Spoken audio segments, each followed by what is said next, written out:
Menjadi yang terkuat dengan menebang pohon. Bab 131. Xie Yuan menatap sosok berjubah hitam itu. Meskipun jubahnya besar, jubah itu masih sedikit menonjolkan sosok ramping yang duduk bersila. Dia menatap dan ragu-ragu. Nuna Yun. Pria berjubah hitam itu bergerak, seolah mengangguk. Saya sudah bertemu dengannya beberapa kali, tapi kami belum saling mengenal. Gunung Ibu Kota Utara, Mu Chaoyun. Beidusan Mu Chaoyun. Apakah dia benar-benar dari keluarga Beidusanmu? Xie Yuan mengepalkan tinjunya dan berkata. Nama saya Xie Yuan. Aku tahu. Melihat Mu Chaoyun terdiam, Xie Yuan tampak masih terdiam dan memiliki ekspresi agak aneh di wajahnya. Bukankah ini kamarku? Bukankah seharusnya Anda mengambil inisiatif untuk menjelaskan tujuan Anda? Xie Yuan hanya bisa batuk ringan dan berkata. Nona Yun, apa yang membawamu ke sini untuk menemuiku? Jubah hitam itu bergerak lagi, dan setelah beberapa saat dia berkata. Pinjam tanah untuk menyembuhkan lukamu. Penyembuhan. Xie Yuan mengerutkan kening dan melirik ke arah Mu Chaoyun, tetapi melihat bahwa dia terbungkus rapat dalam jubah hitam dan tidak ada petunjuk yang terlihat. Dia merenung sejenak, mengingat bahwa Lu Laosan tampaknya telah menyakitinya saat itu, dan dia tidak dapat tidak memahami sesuatu. Sepertinya lukanya serius. Mungkin nanti akan ada pengejaran. Kemudian seluruh tubuh Xie Yuan menegang, dan dia bertanya dengan gugup. Jadi Lu Laosan masih melacakmu? Mu Chaoyun terdiam sejenak, lalu berkata lembut. Saya bersembunyi di kota Yunzhou, tempat urusan duniawi bercampur aduk dan asap serta api ada di mana-mana. Dia tidak dapat menemukan saya. Alis Xie Yuan masih berkerut. Kemampuan pelacakan Lu Laosan cukup unik. Sepertinya Ren Mu Chaoyun juga bisa melacak musuh secara perlahan menggunakan teknik menyembunyikan langit. Ia tak bisa berhenti memikirkan Lin Jiazuang. Pinjamkan aku tanah itu untuk memulihkan diri. Setelah aku pulih, aku akan pergi. Mu Chaoyun melihat kekhawatiran Xie Yuan dan berbicara perlahan. Mendengar ini, Xie Yuan sedikit mengerucutkan bibirnya, tetapi akhirnya tidak menolak. Meskipun ia tidak ingin ditemukan oleh Lu Laosan lagi, orang di depannya juga seorang master. Bahkan jika ia tidak ingin mempertahankannya, orang lain mungkin tidak akan mendengarkannya. Dia pasti tinggal di ruangan ini selama beberapa hari. Meskipun Grandmaster meminta nasihatnya, Xie Yuan tidak benar-benar berpikir bahwa dia meminta pendapatnya. Menghadapi tuan misterius itu, Xie Yuan tetap sangat berhati-hati. Dan alasan lainnya. Entah mengapa, Xie Yuan selalu merasa bahwa saat Mu Chaoyun menyinggung soal peminjaman tanah untuk menyembuhkan lukanya, agak sulit untuk membicarakannya. Seolah-olah dia tidak ingin menjadi seperti ini, tetapi dia tidak punya pilihan selain melakukannya. Ia bagaikan seorang pengembara tunawisma yang menemukan satu-satunya tempat yang dapat melindunginya dari angin dan hujan, yang membuat Xie Yuan merasakan simpati yang tak terlukiskan. Saya merasa kasihan pada Grandmaster. Ya, kebetulan saja dia punya banyak pertanyaan untuk ditanyakan padanya. Xie Yuan mengangguk dan berkata, Nona Mu, apakah ada yang bisa saya lakukan untuk Anda? Tidak perlu, berikan saja aku tempat tinggal. Jubah hitam Mu Chaoyun bergoyang sedikit.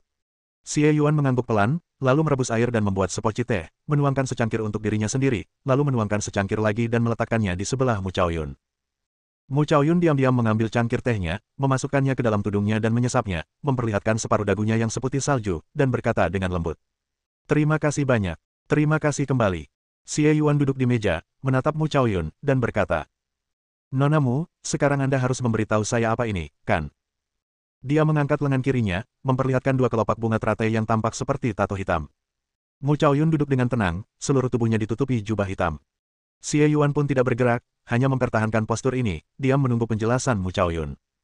Ruangan itu hening sejenak, dan Mu Chaoyun akhirnya berbicara. Pernahkah Anda mendengar tentang buku hitam? Mendengarnya akhirnya berbicara, mata Xie Yuan berbinar. Ia ingin membuka mulut, tetapi ragu-ragu.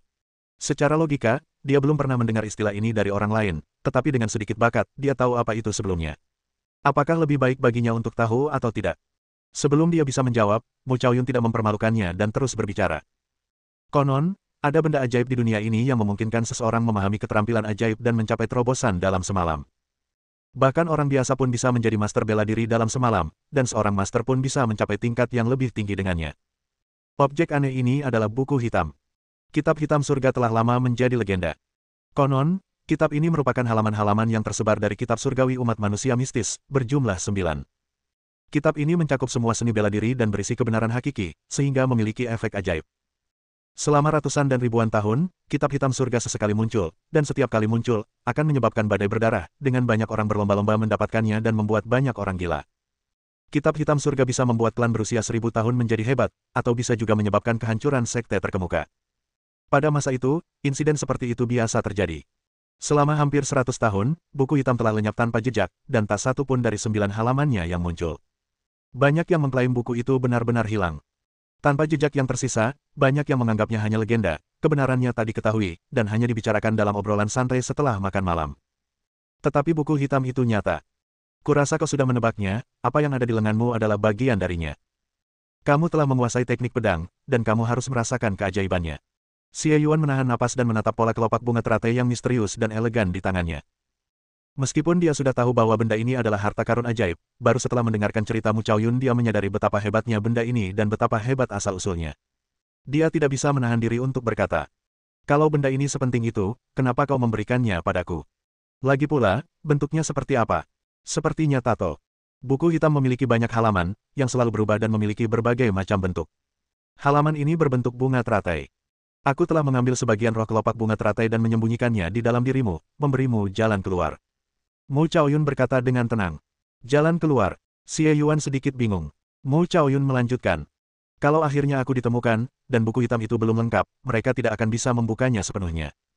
Dengan begitu, aku punya ruang untuk bermanuver. Mulut Xie Yuan perlahan terbuka lebar. Petik 2 titik. Bukankah itu melibatkanku, seorang figur biasa? Nonamu, kau terlalu menganggapku tinggi. Aku hanyalah seniman bela diri luar dan tak mampu menghadapi lu ketiga. Mu Chaoyun menatap Xie Yuan, yang memiliki wajah gelap, dan berkata dengan ringan. Tidak apa-apa. Lu Laosan bukan satu-satunya yang menginginkan kitab surgawi hitam. Dibandingkan yang lain, dia bukan apa-apa. Tanda tanya. Bukan hanya Lu Laosan. Adakah yang lain seperti dia, atau bahkan lebih kuat darinya? Siapapun yang bisa mengarungi air berlumpur ini pastilah seorang master. Bagaimana ini bisa baik-baik saja? Kulit kepala Xie Yuan terasa geli, dan dia berkata tanpa daya. Nonamu, mengapa Anda mencari saya? Siapa yang menyuruhmu memakan buah azure? Pohon azure ditanam oleh klanku. Logikanya, orang luar tidak bisa memakan buah azure. Tapi karena kau bisa memakannya, itu berarti kau punya hubungan dengan klanku, dan kau tentu harus menanggung akibatnya. Nada bicara Mu Chaoyun berfluktuasi, dan tampaknya menunjukkan sedikit ketidakpuasan dan keengganan. Jika aku mengambil buah biru langit ini, aku pasti sudah lama menyingkirkan yang lain dan menghilang ke lautan manusia, dan aku tidak akan bisa melibatkanmu.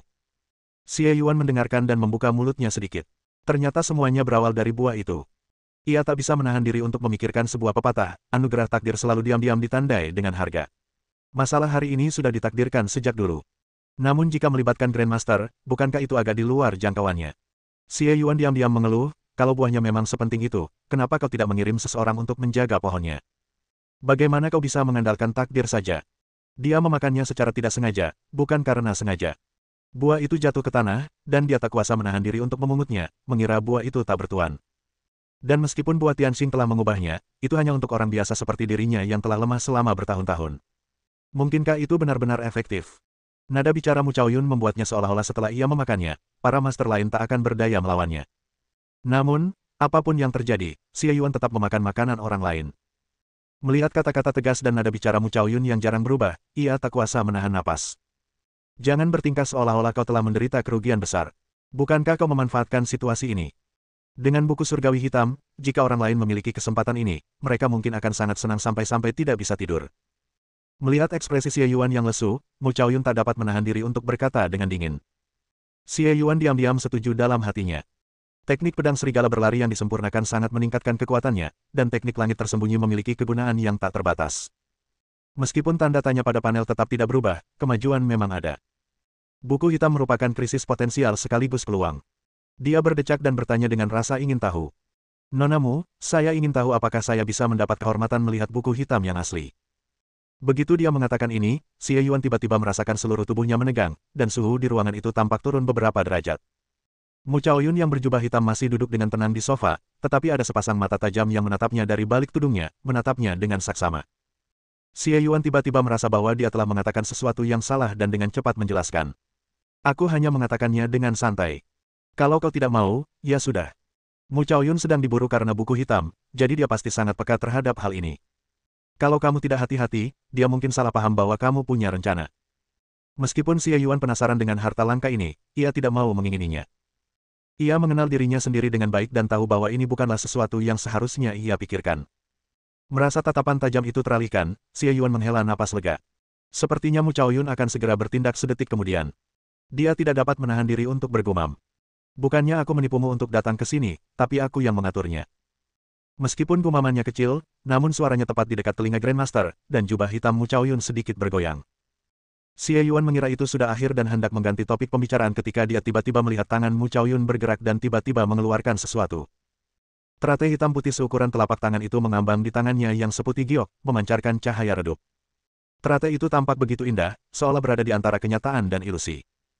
Ada alas yang berputar terus-menerus di bawah teratai, yang tampaknya merupakan piring bagua, dan ada bagian yang hilang di sebelah teratai, yang tampak seperti dua kelopak di lengan Xie Yuan. Mu Chaoyun hanya memperlihatkannya sesaat, lalu menutup telapak tangannya dan teratai itu pun menghilang. Halaman kitab surgawi hitam ini disebut teratai 8 trigram. Setelah dia selesai berbicara, dia tidak mendapat tanggapan, jadi dia tidak dapat menahan diri untuk tidak mendongak sedikit, memperlihatkan sepasang mata berwarna air musim gugur. Xie Yuan menatap ke arah tangannya, tenggelam dalam pikirannya, seolah-olah dia masih terkejut dengan bagua lotus dan belum pulih, atau seolah-olah dia sedang menatap tangan kosongnya dengan linglung. Dia menyipitkan matanya sedikit dan menatap Xie Yuan dengan saksama, mencoba mencari petunjuk, tetapi dia tidak tahu bahwa mata Xie Yuan tidak fokus saat itu dan dia tidak lagi menganggapnya serius. Buku hitam, 1/100. Buku hitam yang tidak pernah bergerak akhirnya tidak lagi menjadi tanda tanya. Bab 132. Xie Yuan terkejut dan tertegun cukup lama sebelum akhirnya tersadar. Buku hitam, di panel akhirnya diaktifkan. Hanya karena Anda melihat buku hitam yang asli. Memikirkan kembali bunga teratai hitam putih yang indah, ekspresi Xie Yuan sedikit berubah-ubah. Apakah benda itu yang disebut buku hitam? Awalnya saya pikir bentuknya akan seperti halaman buku. Tapi dengan cara ini, tampilannya lebih misterius. Meski hanya melihatnya sekilas, ia tetap takjub. Xie Yuan belum pernah melihat sesuatu yang sefantastis ini seumur hidupnya. Namun, meskipun buku surgawi hitam diaktifkan, bagaimana cara menggunakannya? Ini bukan teknik atau keterampilan, melainkan sangat berbeda dari biasanya. Sedangkan untuk kemampuan merekam pada panel, ia hanya perlu terus berlatih dan lama-kelamaan ia akan memahaminya. Namun terlepas dari 3 kata dalam buku hitam, Xie Yuan sama sekali tidak tahu apa-apa dan tidak punya ide bagaimana cara melanjutkannya. Apakah perlu terus-menerus membaca kitab Krishna? Namun, buku ini sepertinya memang tidak dimaksudkan untuk dibaca. Apakah teratai ini buku hitam? Sungguh menakjubkan. Tapi kalau itu buku, bagaimana cara membacanya? Xie Yuan menatap Mu Chaoyun dan bertanya sambil memujinya, sikapnya cukup terbuka dan murah hati. Awalnya dia mengira bahwa Mu Chaoyun tidak akan menunjukkan kepadanya wujud asli buku hitam, tetapi dia tidak menyangka bahwa dia, yang tadinya begitu mengesankan, akan bermurah hati lagi dan menunjukkannya kepadanya. Meskipun hanya sekilas, itu cukup murah hati. Dalam hal ini, Xie Yuan tidak menyembunyikan rasa ingin tahunya. Mu Chaoyun telah menarik kembali pandangannya, menundukkan kepalanya sedikit, dan menyembunyikan wajahnya di balik tudungnya. Suaranya jernih dan dingin, bagaikan mata air dingin di sungai pegunungan. Enak didengar, namun juga membuat pendengarnya menggigil, baik fisik maupun mental. Belum ada yang mampu memahami misteri mendalam kitab surgawi hitam. Sebagaimana kau mampu memahami teknik pedang hanya dengan mengandalkan beberapa kelopak bunga teratai, jika kau beruntung, kau bisa memahaminya hanya dengan merenungkannya, atau bahkan hanya dengan berada di dekatnya. Tanpa keberuntungan ini, meskipun kau selalu membawanya, menyimpannya di tanganmu siang dan malam, ia tetaplah tak lebih dari benda mati biasa. Banyak sekali nenek moyang kita yang telah mencoba berkali-kali. Jika kita merenungkan dan memahaminya dengan saksama, kita mungkin akan mendapatkan sesuatu di kemudian hari, tetapi juga akan ada bahayanya. Mu Chaoyun bertanya dengan suara samar. Tahukah Anda asal-usul buku hitam? Xie Yuan menggelengkan kepalanya. Kau baru saja mengatakan bahwa menurut rumor, itu adalah pecahan-pecahan kitab suci umat manusia yang tersebar. Kedengarannya agak misterius. Ketika dia mengatakan ini, dia tiba-tiba tertegun, dan teringat pada penglihatan aneh yang dilihatnya saat pertama kali bertemu Mu Chaoyun dan menerima buku surga hitam darinya. Jubah hitam Mu Chaoyun bergoyang, seolah mengangguk. Kamu harus ingat apa yang kamu lihat waktu itu. Nah, kamu memang punya inspirasi, kalau tidak, kamu tidak akan melihat ini. Semua itu benar. Rumor yang paling tidak masuk akal pun terkadang terbukti benar. Kitab surgawi, yang mencatat prinsip-prinsip surga, dulunya merupakan harta paling berharga yang memungkinkan para leluhur umat manusia bertahan dalam persaingan di antara ratusan ras lain dan membangun ras mereka sendiri. Setelah ribuan tahun perubahan yang tak terhitung jumlahnya, kitab surgawi itu tercerai-berai dan hilang tanpa jejak. Fragmen-fragmen yang mencatat seni bela diri diwariskan, tetapi mereka terbakar oleh api surgawi dan hancur berkeping-keping. Sekarang dikenal sebagai kitab surgawi hitam. Meskipun buku surgawi hitam adalah harta langka yang mencatat prinsip-prinsip utama seni bela diri, karena diciptakan karena suatu peristiwa yang tak terduga, catatannya sangat kacau. Misalnya, halaman teratai 8 trigram ini mencatat metode ramalan, transformasi, dan penyembunyian, serta beberapa teknik penggunaan senjata dan seni lainnya. Tidak ada hubungan di antara semuanya, dan tidak ada pola sama sekali. Dari buku hitam, Anda mungkin memahami rahasia-rahasia agung, kungfu biasa, atau bahkan kungfu jahat yang menyimpang dan dapat menyebabkan kerasukan setan. Setiap kali buku hitam terungkap, hal itu menyebabkan kegemparan besar, pertumpahan darah, dan bahkan dianggap oleh banyak orang sebagai pertanda buruk. Dan untuk alasan yang bagus. Ini adalah hasil dari kesulitan dan penjelajahan yang tak terhitung jumlahnya oleh generasi-generasi klan saya yang tak terhitung jumlahnya. Mereka yang terlalu terobsesi dengan buku hitam, mempelajarinya, dan merenungkannya siang dan malam, semuanya berakhir buruk. Ada sedikit peringatan dalam nada bicara Mu Chaoyun, dan Xie Yuan mendengarnya dengan jelas, dan segera berkata. Terima kasih, Nona Mu, telah berbagi rahasia ini. Saya hanya penasaran dan tidak punya pikiran buruk tentang harta karun ini. Itu akan menjadi yang terbaik. Mu Chaoyun berkata dengan lembut. Suasana hati Xie Yuan berfluktuasi ketika dia mendengar ini, dan dia berpikir dalam hati. Kitab hitam surga, kitab surga. Dunia ini sungguh menakjubkan. Tapi aku sudah menjelajah waktu, dan bahkan ada yang seperti jari emas. Wajar saja kalau dunia ini begitu menakjubkan.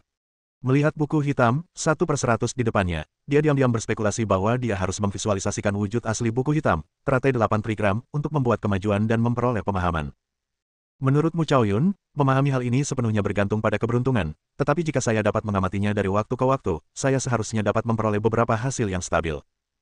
Namun, Mu Chaoyun sudah sangat waspada. Xie Yuan sudah banyak bertanya, dan ia tidak berani mengungkapkan lebih banyak pikirannya, karena takut dianggap memiliki motif tersembunyi. Tetapi selama dia ada di sini, mungkin saja ada kesempatan, dan Xie Yuan tiba-tiba menjadi kurang menentang kehadiran Mu Chaoyun. Lagi pula, karena Anda ada di sini, mungkin Anda bisa mendapatkan beberapa keuntungan tak terduga. Nonamu berasal dari keluargamu di Gunung Beidou. Ruangan itu hening sejenak. Xie Yuan menuangkan teh lagi untuk Mu Chaoyun dan memulai percakapan. Kalau tidak, dia selalu merasa sedikit aneh saat mereka berdua hanya duduk berhadapan. Jubah hitam Mu Chaoyun bergerak, dan dia tampak menatapnya. Ya, saya sering pergi ke Gunung Beidou. Haha, Nonamu tahu itu, lagi pula, di sanalah dia bertemu saya. Saya dari desa Xiaoxi di kaki Gunung Beidou. Jadi, Nonamu dan saya tetangga, kan? Xie Yuan mengobrol ringan dan mencoba mendekatinya. Mu Chaoyun mendengarkan dan tidak menjawab untuk waktu yang lama. Tepat ketika Xie Yuan merasa percakapannya yang canggung itu terlalu canggung dan jari-jari kakinya meringkuk, dia tiba-tiba mendengarnya bertanya. Kau mendengar latar belakangku dari gadis kecil itu, kan? Xie Yuan tertegun sejenak, dan mengangkat alisnya. Nonamu, tahukah Anda bahwa saya diselamatkan oleh wanita muda itu kemudian? Saya kira-kira menghitung bahwa dia pastilah dermawan Anda. Mu Chaoyun tidak memberikan jawaban langsung. Xie Yuan terdiam sejenak, lalu menggelengkan kepalanya dan berkata, Nonamu meninggalkanku. Jika aku tidak cukup beruntung bertemu dengan pria mulia ini, aku pasti sudah terbunuh oleh pedang sejak lama. Meninggalkanmu. Mu Chaoyun mengulangi ucapannya dengan lembut, dan tiba-tiba dia mendengus, suaranya menjadi semakin dingin, seperti mata air dingin di puncak bersalju. Itu salahmu sendiri karena tidak cukup terampil. Kenapa aku harus punya kewajiban menyelamatkanmu? Anda. Mendengar ini, Xie Yuan mengerutkan kening, dengan sedikit amarah di matanya. Namun dia memikirkannya, menarik napas panjang, dan berkata dengan suara berat. Kamu benar. Mu Chaoyun tertegun sejenak, seolah dia tidak menyangka Xie Yuan tidak marah. Diam-diam dia mengamati Xie Yuan dari balik tudungnya dan mendapati ekspresinya serius dan tegas, bibirnya terkatup rapat, dan dia tidak mengatakan apa-apa lagi. Ruangan itu menjadi sunyi senyap, dan udara menjadi agak stagnan. Xie Yuan duduk di meja teh, menyesap teh perlahan dengan mata terpejam, tak tahu apa yang sedang dipikirkannya. Sementara Mu Chaoyun masih terbalut jubah hitam, duduk bersila di sofa, tak bergerak. Jika seseorang tidak menoleh, ia bahkan tak akan tahu ada seseorang di sini. Mereka berdua hanya duduk di sana dengan tenang, seperti dua patung kayu. Dor. Tiba-tiba terdengar ketukan di pintu di ruangan yang sunyi itu. Xie Yuan membuka matanya dan melihat ke arah pintu, dan mendengar suara seorang lelaki tua yang ceria. Xie Yuan, apakah kamu sedang istirahat? Kepala pengawal. Xie Yuan berdiri, berjalan ke pintu, mengulurkan tangan untuk membukanya, dan melihat Shen Longteng, seorang pria jangkung berwajah kemerahan, berdiri di pintu. Ia tertawa dan berkata, Xie Yuan, kau benar-benar belum tidur. Aku tahu untuk pemuda sepertimu, menghancurkan sekte Vajra pun mudah. Mudah saja, tidak perlu tidur. Ayo, berkemas, hari ini hari besar, ayo kita rayakan sekarang. Melihat Shen Longteng hendak menariknya pergi, Xie Yuan mundur selangkah dan menjawab. Baiklah, kepala pengawal, saya akan segera datang setelah saya berganti pakaian. Baiklah, jangan khawatir, aku akan menunggumu. Setelah mengatakan ini, Shen Longteng ingin masuk, dan tampaknya bermaksud menunggu di luar. Namun, Xie Yuan tidak menunjukkan niat untuk menyerah, dan tersenyum sopan. Maaf, kepala pengawal, saya harus menunggu sebentar. Lalu dia membanting pintu hingga tertutup. Shen Longteng berdiri di luar, menatap pintu yang tertutup rapat di depannya. Ia tertegun sejenak dan bergumam dalam hati. Anak ini sopan sekali, dia bahkan menutup pintu setelah berganti pakaian. Jelas sekali waktu kami mengawal, semua orang berdiri berjajar untuk buang air kecil, mencoba melihat siapa yang bisa buang air kecil paling jauh. Mungkinkah Sekte Vajra telah membayanginya? Bagaimana bisa kau membandingkanku dengan kelinci-kelinci itu? Shen Longteng merasa sedikit gelisah, tetapi sebagai orang yang murah hati, dia tidak peduli. Terlebih lagi, Xie Yuan sekarang adalah kontributor nomor 1 untuk agen pendamping. Belum lagi memintanya menunggu di luar, bahkan jika ia diminta menjadi kepala pendamping dan Shen Longteng membantunya, itu bukan masalah. Xie Yuan kembali ke kamar, melirik Mu Chaoyun yang masih terbaring tak bergerak di sofa seperti manekin, lalu mengeluarkan seperangkat pakaian bersih untuk diganti. Ia masih mengenakan jubah yang ia kenakan saat bergegas kembali dari prefektur Yunsu. Meskipun jubah itu merupakan barang bagus yang dikirim oleh Situkin, jubah itu telah berlumuran darah dan lumpur setelah pertempuran, jadi wajar saja jika ia tidak bisa mengenakannya untuk menghadiri perjamuan perayaan. Lagi pula, aku baru saja mengobrol tidak mengenakan dengan Mu Chaoyun, dan kalau aku pergi begitu saja, akan terlihat seperti kami sedang bertengkar atau marah, dan itu tidak pantas. Xie Yuan mengambil satu set pakaian bersih, memandang Mu Chaoyun di ruang dalam, lalu menatap sosok Shen Longteng yang samar-samar terlihat melalui kertas jendela di pintu. Setelah ragu-ragu sejenak, ia terpaksa berjalan keluar layar dan segera berganti pakaian. Mendengarkan suara gemerisik dan memperhatikan sosok samar yang tengah berpakaian dan melepas celana di layar, lelaki berjubah hitam itu memiringkan kepalanya sedikit dan tampak lebih diam, seperti patung sungguhan. Setelah Xie Yuan berganti pakaian dan memasukkan pakaian kotor ke dalam keranjang pakaian, dia masuk ke kamar dalam dan merendahkan suaranya ke titik terendah. "Nona Mu, sebaiknya Anda istirahat dulu. Saya mau keluar." Tudung kepala Mu Chaoyun bergetar, seolah mengangguk. Setelah menyelesaikan instruksinya, Xie Yuan mengepalkan tinjunya, berbalik, membuka pintu, melangkah keluar, dan segera menutup pintu. Ia berkata kepada Shen Longteng, yang memasang ekspresi samar di luar pintu. "Kapten pengawal, apakah kita akan pergi ke perjamuan sekarang?" "Baiklah, lanjutkan. Kenapa kamu baru saja berganti pakaian di ruang luar?"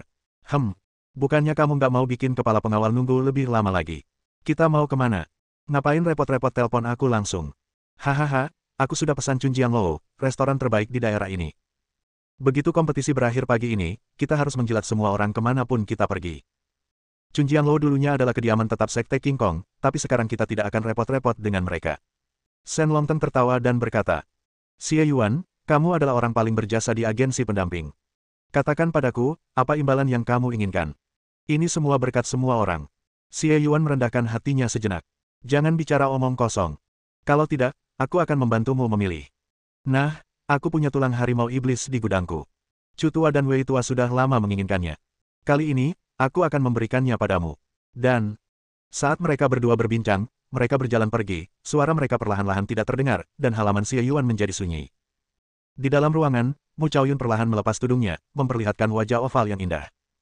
Wajah itu begitu cantik hingga tampak tidak nyata, tetapi kulitnya begitu pucat dan tidak berdarah, pipinya tipis, dan dia tampak begitu lemah hingga aku merasa kasihan padanya.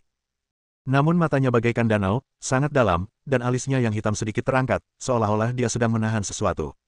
Mu Chaoyun melirik ke sekeliling ruangan, lalu melirik keranjang pakaian. Ia mengerutkan bibirnya dan berbisik, mesum. Lalu ia menatap ke depan, tatapannya kosong. Ia terpaku di sana cukup lama sebelum memejamkan mata, melipat tangan, dan meringkuk di sofa. Sosok kurus itu tampak tak berdaya dan kesepian. Bab 133. Chunjiang Lou adalah restoran nomor 1 di Kabupaten Yunzhou. Kokinya diundang khusus dari prefektur Yunzhou. Konon, gaji bulanannya mencapai 100 tael, angka yang sangat tinggi yang sulit dibayangkan orang awam. Bahan-bahan Chunjiang Lou unik dan berharga, masing-masing dikirim langsung dari prefektur atau dikumpulkan dari pegunungan di sekitarnya. Meskipun merupakan bangunan paling terkenal di Yunzhou, gedung Chunjiang tidak terlalu besar. Gedung ini hanyalah halaman 2 lantai di tepi sungai yang mengalir membelah kota. Tepi sungai dihiasi dengan lentera dan pita. Pemandangan malam dari lantai 2 restoran ini sungguh unik. Jumlah tamu yang bisa dijamu di sini setiap hari terbatas. Mereka biasanya orang kaya atau bangsawan, jadi restorannya tidak perlu terlalu besar. Jika terlalu besar, koki akan terlalu sibuk untuk menanganinya.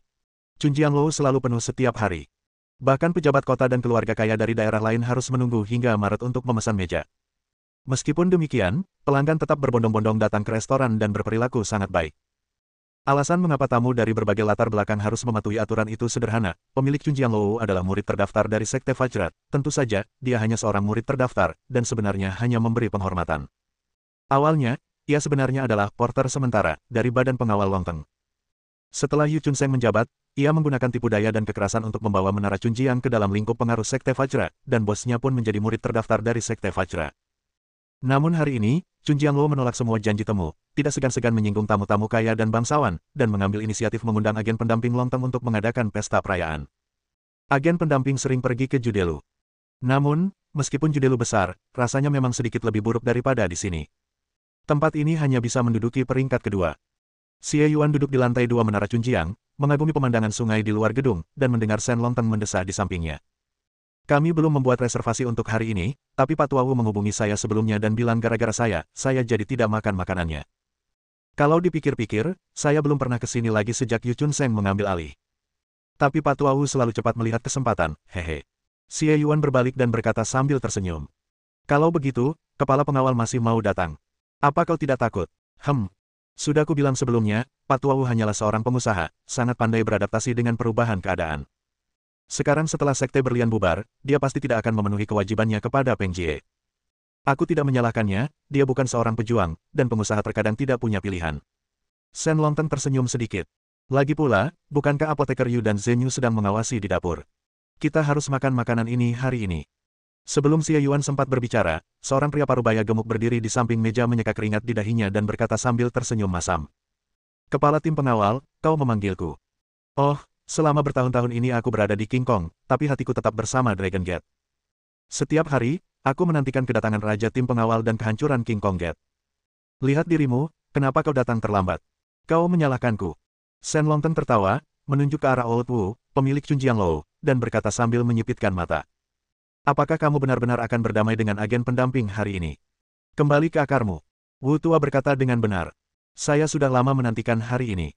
Setiap hari di rumah, saya tak bisa berhenti membayangkan diri saya memegang bendera panah dan berteriak minta tolong. Sambil berbicara dia langsung berlari ke pagar dan berteriak ke arah sungai yang mengalir deras. Seekor naga terbang di atas Yunzu, seekor naga terbang di atas Yunzu. Setelah berteriak, Wu Tua berbalik, dan kerutan di wajahnya diperas bersama tawa. Rasanya enak. Lihat, aku dari agen pendamping. Bagus sekali, Wu Tua, aku sungguh tidak bisa berbuat apa-apa denganmu. Shen Long Teng tertawa dan meminum anggur dalam mangkuk. Wu Tua bergegas, merebut kendi anggur dari tangan Xie Yuan, menuangkannya untuk Shen Long Teng, dan berkata sambil tersenyum. Dengan sikapku, kau masih mengirim Lu Escort dan Dr. Yu untuk mengawasiku. Yah, belum lagi aku setia pada agensi Escort. Bahkan jika aku berpihak pada sekte King Kong, mereka semua sudah pergi. Aku bukan orang bodoh. Apa aku akan mengejar kait putih besar Yu Chun Seng? Lagi pula, dengan pria hebat seperti Xie Biaotu di sisiku, meskipun aku punya niat jahat, aku tidak takut dia akan membunuhku dengan satu pukulan. Meskipun Wu Tua berkata demikian, dia mengetahuinya dalam hatinya dan tidak membujuk Shen Long Teng untuk menarik pasukannya. Dia berbalik dan menuangkan lebih banyak anggur untuk Xie Yuan, dengan senyum cerah di wajahnya. Terima kasih, Komandan Pengawal. Sayangnya, mendengar tentangmu tidak sebaik bertemu langsung denganmu. Kau tidak hanya luar biasa kuat, tapi juga sangat tampan, bak pangeran. Sungguh menakjubkan. Terima kasih, Komandan Pengawal, bersulang ini untukmu. Terima kasih telah menyelamatkan Wu Tua dari situasi genting ini. Bos Wu menatap Xie Yuan, dan memang, ia meluangkan waktu sejenak untuk mengamatinya. Tokonya penuh dengan tamu-tamu terhormat. Meskipun mereka tidak terlalu tampan, mereka selalu berpakaian rapi dan berpengetahuan luas. Namun, hanya sedikit dari mereka yang berbakat seperti Xie Yuan. Terlebih lagi, Xie Yuan telah menghancurkan Sekte Vajra sendirian, menjadikannya seorang pejuang tangguh di Kabupaten Yunzhou, dengan potensi tak terbatas.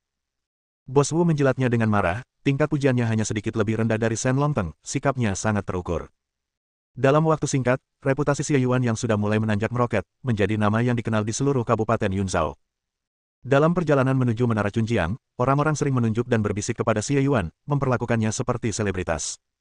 Ekspresi Xie Yuan sedikit berubah saat ia mendengarkan sanjungan dari Bos Wu yang cerdik.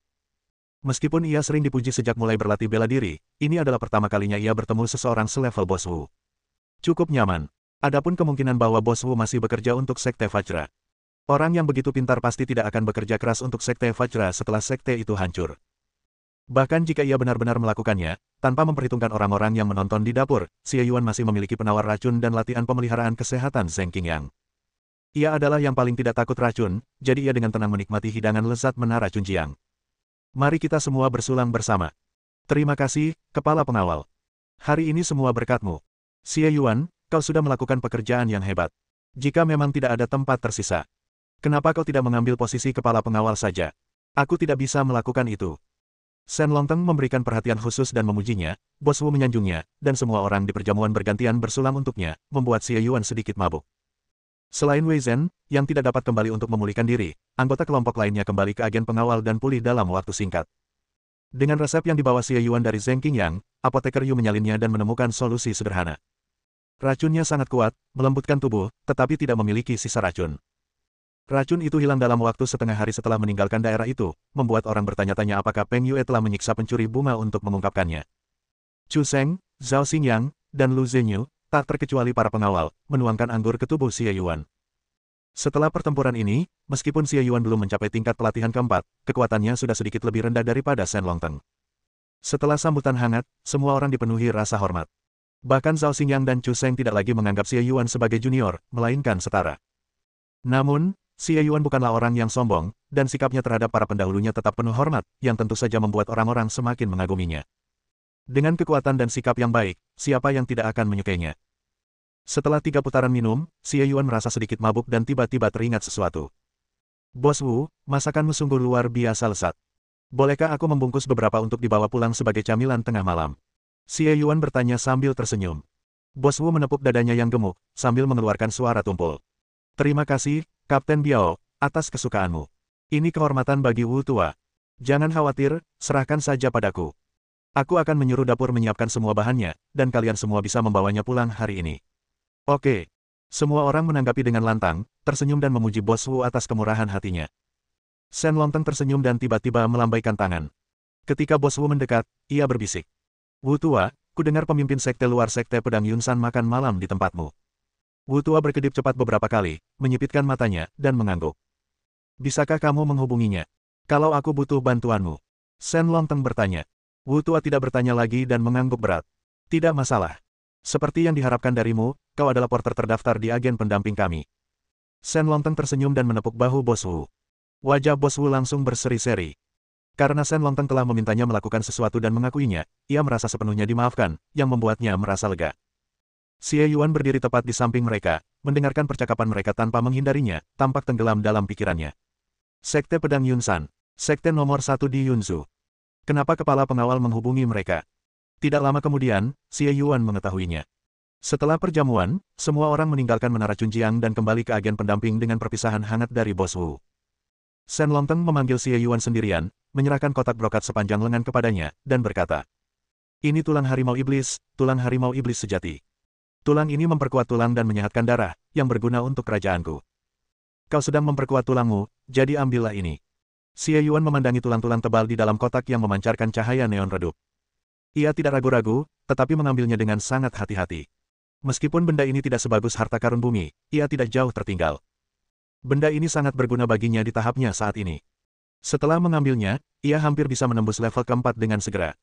Meskipun berharga, Xie Yuan pantas mendapatkannya mengingat kontribusinya. Jika dia menolak, Shen Longteng mungkin akan merasa tidak nyaman. Shen Longteng mengangguk puas, lalu berkata, "Xie Yuan, cepat atau lambat kau akan meninggalkan agen pendamping, kan?" Petik 2 titik.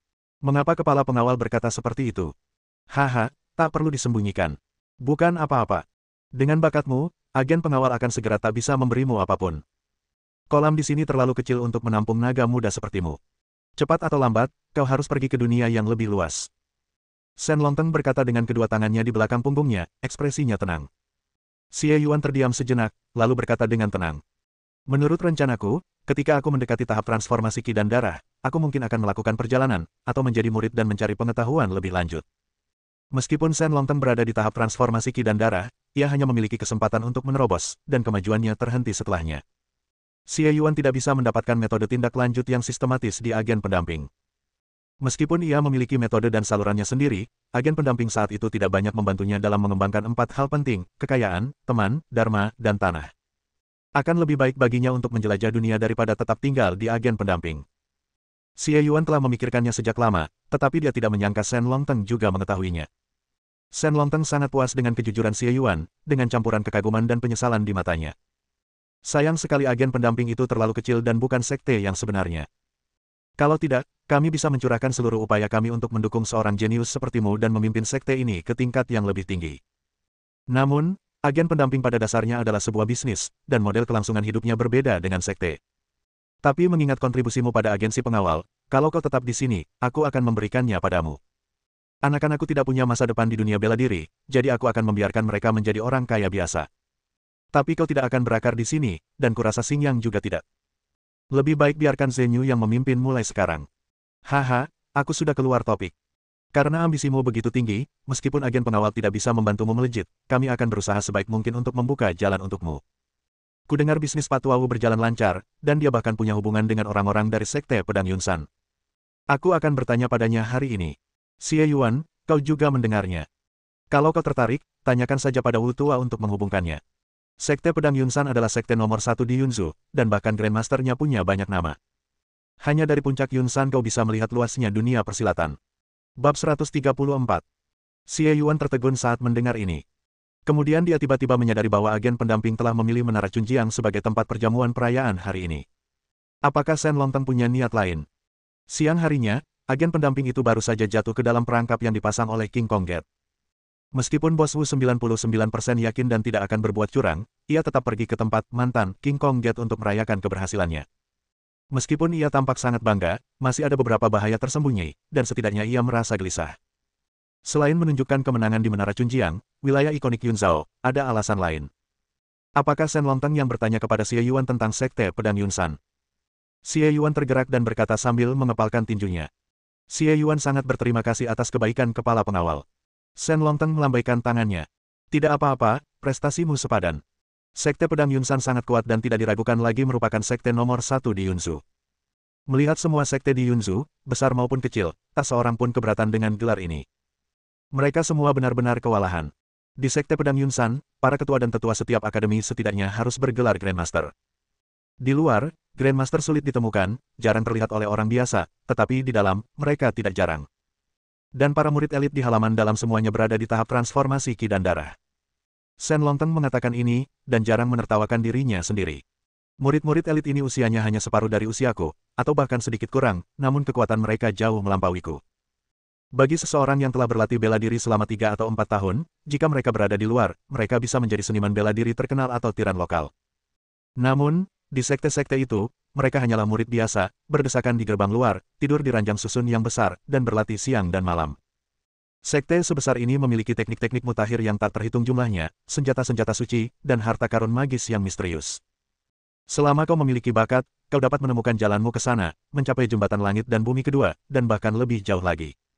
Sekte Pedang Yunsan memang telah menghasilkan banyak individu berbakat, bahkan mencapai peringkat tinggi dalam kontes pedang Laut Timur.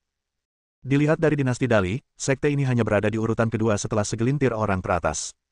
Inilah kekuatan Sekte Pedang Yunsan. Dengan fondasi yang begitu kuat, banyak sekali talenta muda di Yunzu yang mati-matian berusaha menjadi anggota. Lagi pula, selama seseorang bisa bergabung dengan sekte ini, baik itu guru, teman, keterampilan, maupun sumber daya, mereka semua adalah yang terbaik, dan prestasi mereka di masa depan hampir tak terbatas. Oleh karena itu, persaingan untuk masuk begitu ketat sehingga tidak berlebihan jika digambarkan sebagai 1000 pasukan yang melintasi jembatan satu papan. Namun, dengan bakatmu, kurasa ini tidak akan menjadi masalah. Xie Yuan, kamu bisa memikirkannya sebentar. Kalau sudah memutuskan, beritahu aku. Tentu saja, aku masih berharap kamu bisa tinggal di agen pendamping untuk sementara waktu. Haha, semuanya tergantung padamu. Kamu punya otonomi terbesar dalam segala hal di agen pendamping. Xie Yuan dengan hormat mengantar Shen Longteng pergi, merasa sedikit terharu. Perkataan Shen Longteng hampir menempatkannya di atas semua pemimpin pengawal, dan statusnya di agen pengawal sangat istimewa. Wajar saja menerima hadiah seperti itu karena telah menyelamatkan agensi pengawal dari jebakan dan memusnahkan pesaing terbesarnya, Sekte Vajra. Namun, Xie Yuan tidak akan menyombongkan prestasinya. Ia bukan orang yang bertindak sedangkal itu. Sudah waktunya makan dan minum, mengantar, dan menghormati orang yang lebih tua. Paling-paling, kita perlu menyendiri dan berlatih sesekali, dan sedikit bermalas-malasan. Adapun Sekte Pedang Yunsan, Xie Yuan memperhatikan masalah ini dan akan mempelajarinya lebih lanjut nanti. Sekte sebesar itu pasti memiliki berbagai buku rahasia ilmu bela diri dan pusaka harta karun, yang akan sangat membantunya dalam meningkatkan kekuatannya. Dengan bakatnya, semakin banyak keterampilan yang dipelajarinya, semakin baik. Namun, arus sekte besar juga sangat dalam. Xie Yuan sendiri memiliki rahasia dan bergabung di tengah jalan. Butuh waktu untuk mempertimbangkan apakah akan pergi atau tidak. Berjalan menuju gerbang halamannya sendiri, kelopak mata Xie Yuan terkulai. Masalah yang ada saat ini masih ada di sini. Dia membawa kotak makanan dan tulang harimau iblis, menatap langit malam, dan melihat bulan sudah berada di puncaknya. Hari ini adalah hari ke-15 bulan lunar. Bulan purnama bersinar terang, memancarkan cahaya keperakan, tetapi langit berbintang tak terlihat. Xie Yuan memikirkannya, diam-diam menggunakan teknik tersembunyi surgawi, dan membuka pintu dengan lembut dan tanpa suara. Dia berjalan memasuki ruangan itu dengan tenang, lalu berbelok ke ruang dalam, ingin melihat apakah Mu Chaoyun masih ada di sana. Dia tidak yakin apakah dia menginginkannya ada di sana atau tidak. Kalau dia tidak ada di sana, maka dia akan punya satu masalah besar yang berkurang dan tidak perlu lagi khawatir apakah seorang majikan akan tiba-tiba datang dan membunuhnya, walaupun menurutnya, kemungkinannya tidak tinggi. Jika aku ada di sini, dengan Grandmaster di sisiku, aku mungkin bisa mempelajari banyak pengetahuan tentang seni bela diri, atau sekte pedang Yunsan, dan juga ada harapan untuk kemajuan dalam buku surga hitam, yang merupakan harta karun yang luar biasa. Mu Chaoyun awalnya sedang memulihkan diri dari luka-lukanya. Melihat hari sudah mulai larut, Xie Yuan tidak berani bersuara sekembalinya ke rumah, agar tidak mengganggu istirahatnya. Mu Chaoyun memiliki kepribadian yang dingin, perilaku yang misterius, dan sikap yang tak terduga. Selama tinggal bersama Grandmaster, Xie Yuan merasa seperti sedang menemani seekor harimau. Ia diam-diam berjalan mengitari layar dan menuju ruang dalam. Menatap sofa, ia melihat Mu Chaoyun masih mengenakan jubah hitam, berbaring miring di sofa, lubang hidungnya mengembang, bibir merahnya mengerucut rapat, seolah-olah ia sedang tidur nyenyak. Tunggu. Xie Yuan berdiri di sana dengan linglung, dan tiba-tiba menemukan bahwa tudung Mu Chaoyun, yang tampaknya tumbuh di kepalanya, telah terangkat. Inilah pertama kalinya dia melihat wujud asli dari tuan wanita misterius ini. Rambut satin panjang Mu Chaoyun tergerai, jatuh dari lehernya seperti air terjun ke dalam burkanya. Kepalanya kecil, wajahnya oval, alisnya seperti pegunungan yang jauh, dan bulu matanya yang panjang dan lentik menutupi matanya yang tertutup. Hidungnya mancung dan lurus, bibirnya yang merah kecil dan tipis, dan rahangnya yang tegas, membuatnya tampak sedikit mancung dan kurus. Wajahnya cantik dan sempurna, tanpa kekurangan atau kelebihan apapun, dan garis-garisnya jelas, seolah-olah diukir oleh pisau oleh alam. Hal-hal seperti itu hanya dapat ditemukan di surga, bukan di bumi. Xie Yuan hanya melihat si Tukin yang dapat menandingi kecantikannya. Namun, kecantikan Mu Chaoyun agak tajam, membuat orang-orang tak berani menatapnya lebih dekat. Si Tukin terlihat lebih lembut dan ceria. Meskipun ia sangat mulia, ia tetaplah muda. Namun, kulit Mu Chaoyun begitu pucat hingga hampir transparan. Matanya yang terpejam rapat sedikit bergetar, dan alisnya yang tipis berkerut. Sepertinya ia tak bisa menemukan kedamaian bahkan dalam mimpinya, yang membuat hati orang-orang menegang. Xie Yuan menatapnya sejenak, dan jantungnya berdebar kencang. Ternyata wanita ini cantik sekali. Tatapannya melirik ke bawah dengan tenang. Meski terbalut jubah longgar, lekuk tubuh Mu Chaoyun tetap memikat. Sosoknya, yang cekung tajam di pinggang, tiba-tiba mencuat membentuk puncak, diikuti oleh kaki-kakinya yang jenjang dan ramping. Meski meringkuk dan tertutup jubah, kakinya tetap terlihat sangat panjang. Mu Chaoyun sudah sangat tinggi, dan proporsi kakinya semakin mencolok. Xie Yuan ingin bersikap sopan, tetapi matanya tidak setuju. Meskipun ia telah menghabiskan beberapa hari bersama si Tukin dalam pelatihan desensisasi, ia tak pernah bosan mengagumi kecantikannya, terutama yang satu ini, yang secantik si Tukin, tetapi dengan gaya yang sama sekali berbeda. Dia mengalihkan pandangannya cukup lama, lalu kembali menatap wajah Mu Chaoyun, lalu membeku. Baru saja Mu Chaoyun memejamkan matanya, dan Xie Yuan tidak bisa melihat dengan jelas seperti apa mata tajamnya, sungguh disayangkan. Sekarang ia akhirnya bisa melihat dengan jelas. Mata Mu Chaoyun terbuka pada suatu saat, dan matanya yang besar, seperti danau yang dalam, menatap Xie Yuan dengan tenang. Ombak muncul di danau, diikuti oleh dinginnya yang tiada akhir. Dengan suara mendesing, Mu Chaoyun tiba-tiba menghilang dari sofa dan muncul di depan Xie Yuan, dengan jari telunjuk dan jari tengahnya yang ramping sudah berada di arteri karotis Xie Yuan. Bagaimana kamu bisa menyelinap masuk? Suara Mu Chaoyun sedingin es. Xie Yuan merasakan kehalusan jari-jarinya, tetapi tahu bahwa ia hanya perlu menusuknya pelan untuk membunuhnya. Ia tidak berani bergerak sama sekali dan berkata dengan susah payah. Nona Mu, sepertinya ini kamarku. Saya bertanya padamu, bagaimana kamu bisa menyelinap masuk? Nada bicara Mu Chaoyun tetap tidak berubah, tetapi dingin di matanya semakin dalam. Itu teknik surgawi tersembunyi. Aku menggunakan teknik surgawi tersembunyi. Xie Yuan menelan ludahnya dan tidak berani mengatakan sepatah kata pun. Mu Chaoyun tertegun sejenak dan berkata dengan suara bingung. Teknik tersembunyi surgawi. Bagaimana kau tahu teknik tersembunyi surgawi? Ada ekspresi terkejut di wajah cantiknya, seolah dia tidak mempercayainya. Aku menyadarinya bersamaan dengan teknik pedang hari itu. Kata-kata Xie Yuan ringkas dan tepat sasaran. Mu Chaoyun menatapnya, perlahan menarik tangannya, mengerutkan kening dan berkata. Mengapa kamu tidak mengatakannya sebelumnya? Kamu tidak bertanya. Aku takut kalau aku terlalu banyak membicarakannya, kamu akan mengira aku punya motif tersembunyi. Xie Yuan menghela napas lega saat melihat sepasang jari itu pergi. Mu Chaoyun terdiam sejenak, lalu berkata dengan tenang.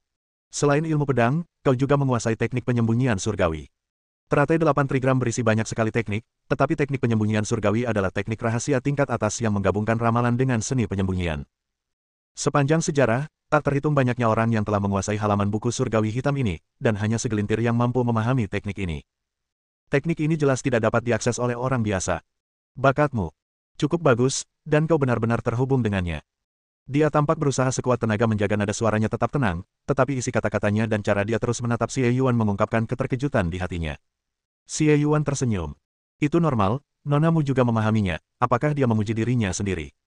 Mata Mu Chaoyun menyipit. Jangan main-main denganku. Sekalipun kau tahu teknik tersembunyi langit, kenapa kau menggunakannya saat baru datang? Jangan bilang itu untuk latihan. Kau sedang memulihkan diri. Aku pulang terlambat, dan aku takut mengganggu istirahatmu dan membuat Grandmaster marah. Bagaimana kalau dia menusuk leherku dengan jarinya? Xie Yuan menggoyangkan kotak makanan di tangannya. Ini makanan dari Chun Jianglou. Rasanya enak sekali. Silakan makan. Sepertinya kamu sudah lama tidak makan enak. Ketika Mu Chaoyun mendengar bahwa Xie Yuan benar-benar mempertimbangkannya, dia tertegun sejenak, lalu menundukkan pandangannya dan menatap kotak makanan, lalu terdiam. Tubuhnya sedikit gemetar, lalu suaranya terdengar dingin. Kedengarannya enak, tapi siapa tahu kalau ada sesuatu di makananmu. Xie Yuan tercengang ketika mendengar ini, dan berkata dengan marah sekaligus geli. Mengapa aku harus meracunimu? Kau baru saja menyelinap masuk, dan tatapanmu begitu gegabah, kau jelas-jelas seorang cabul.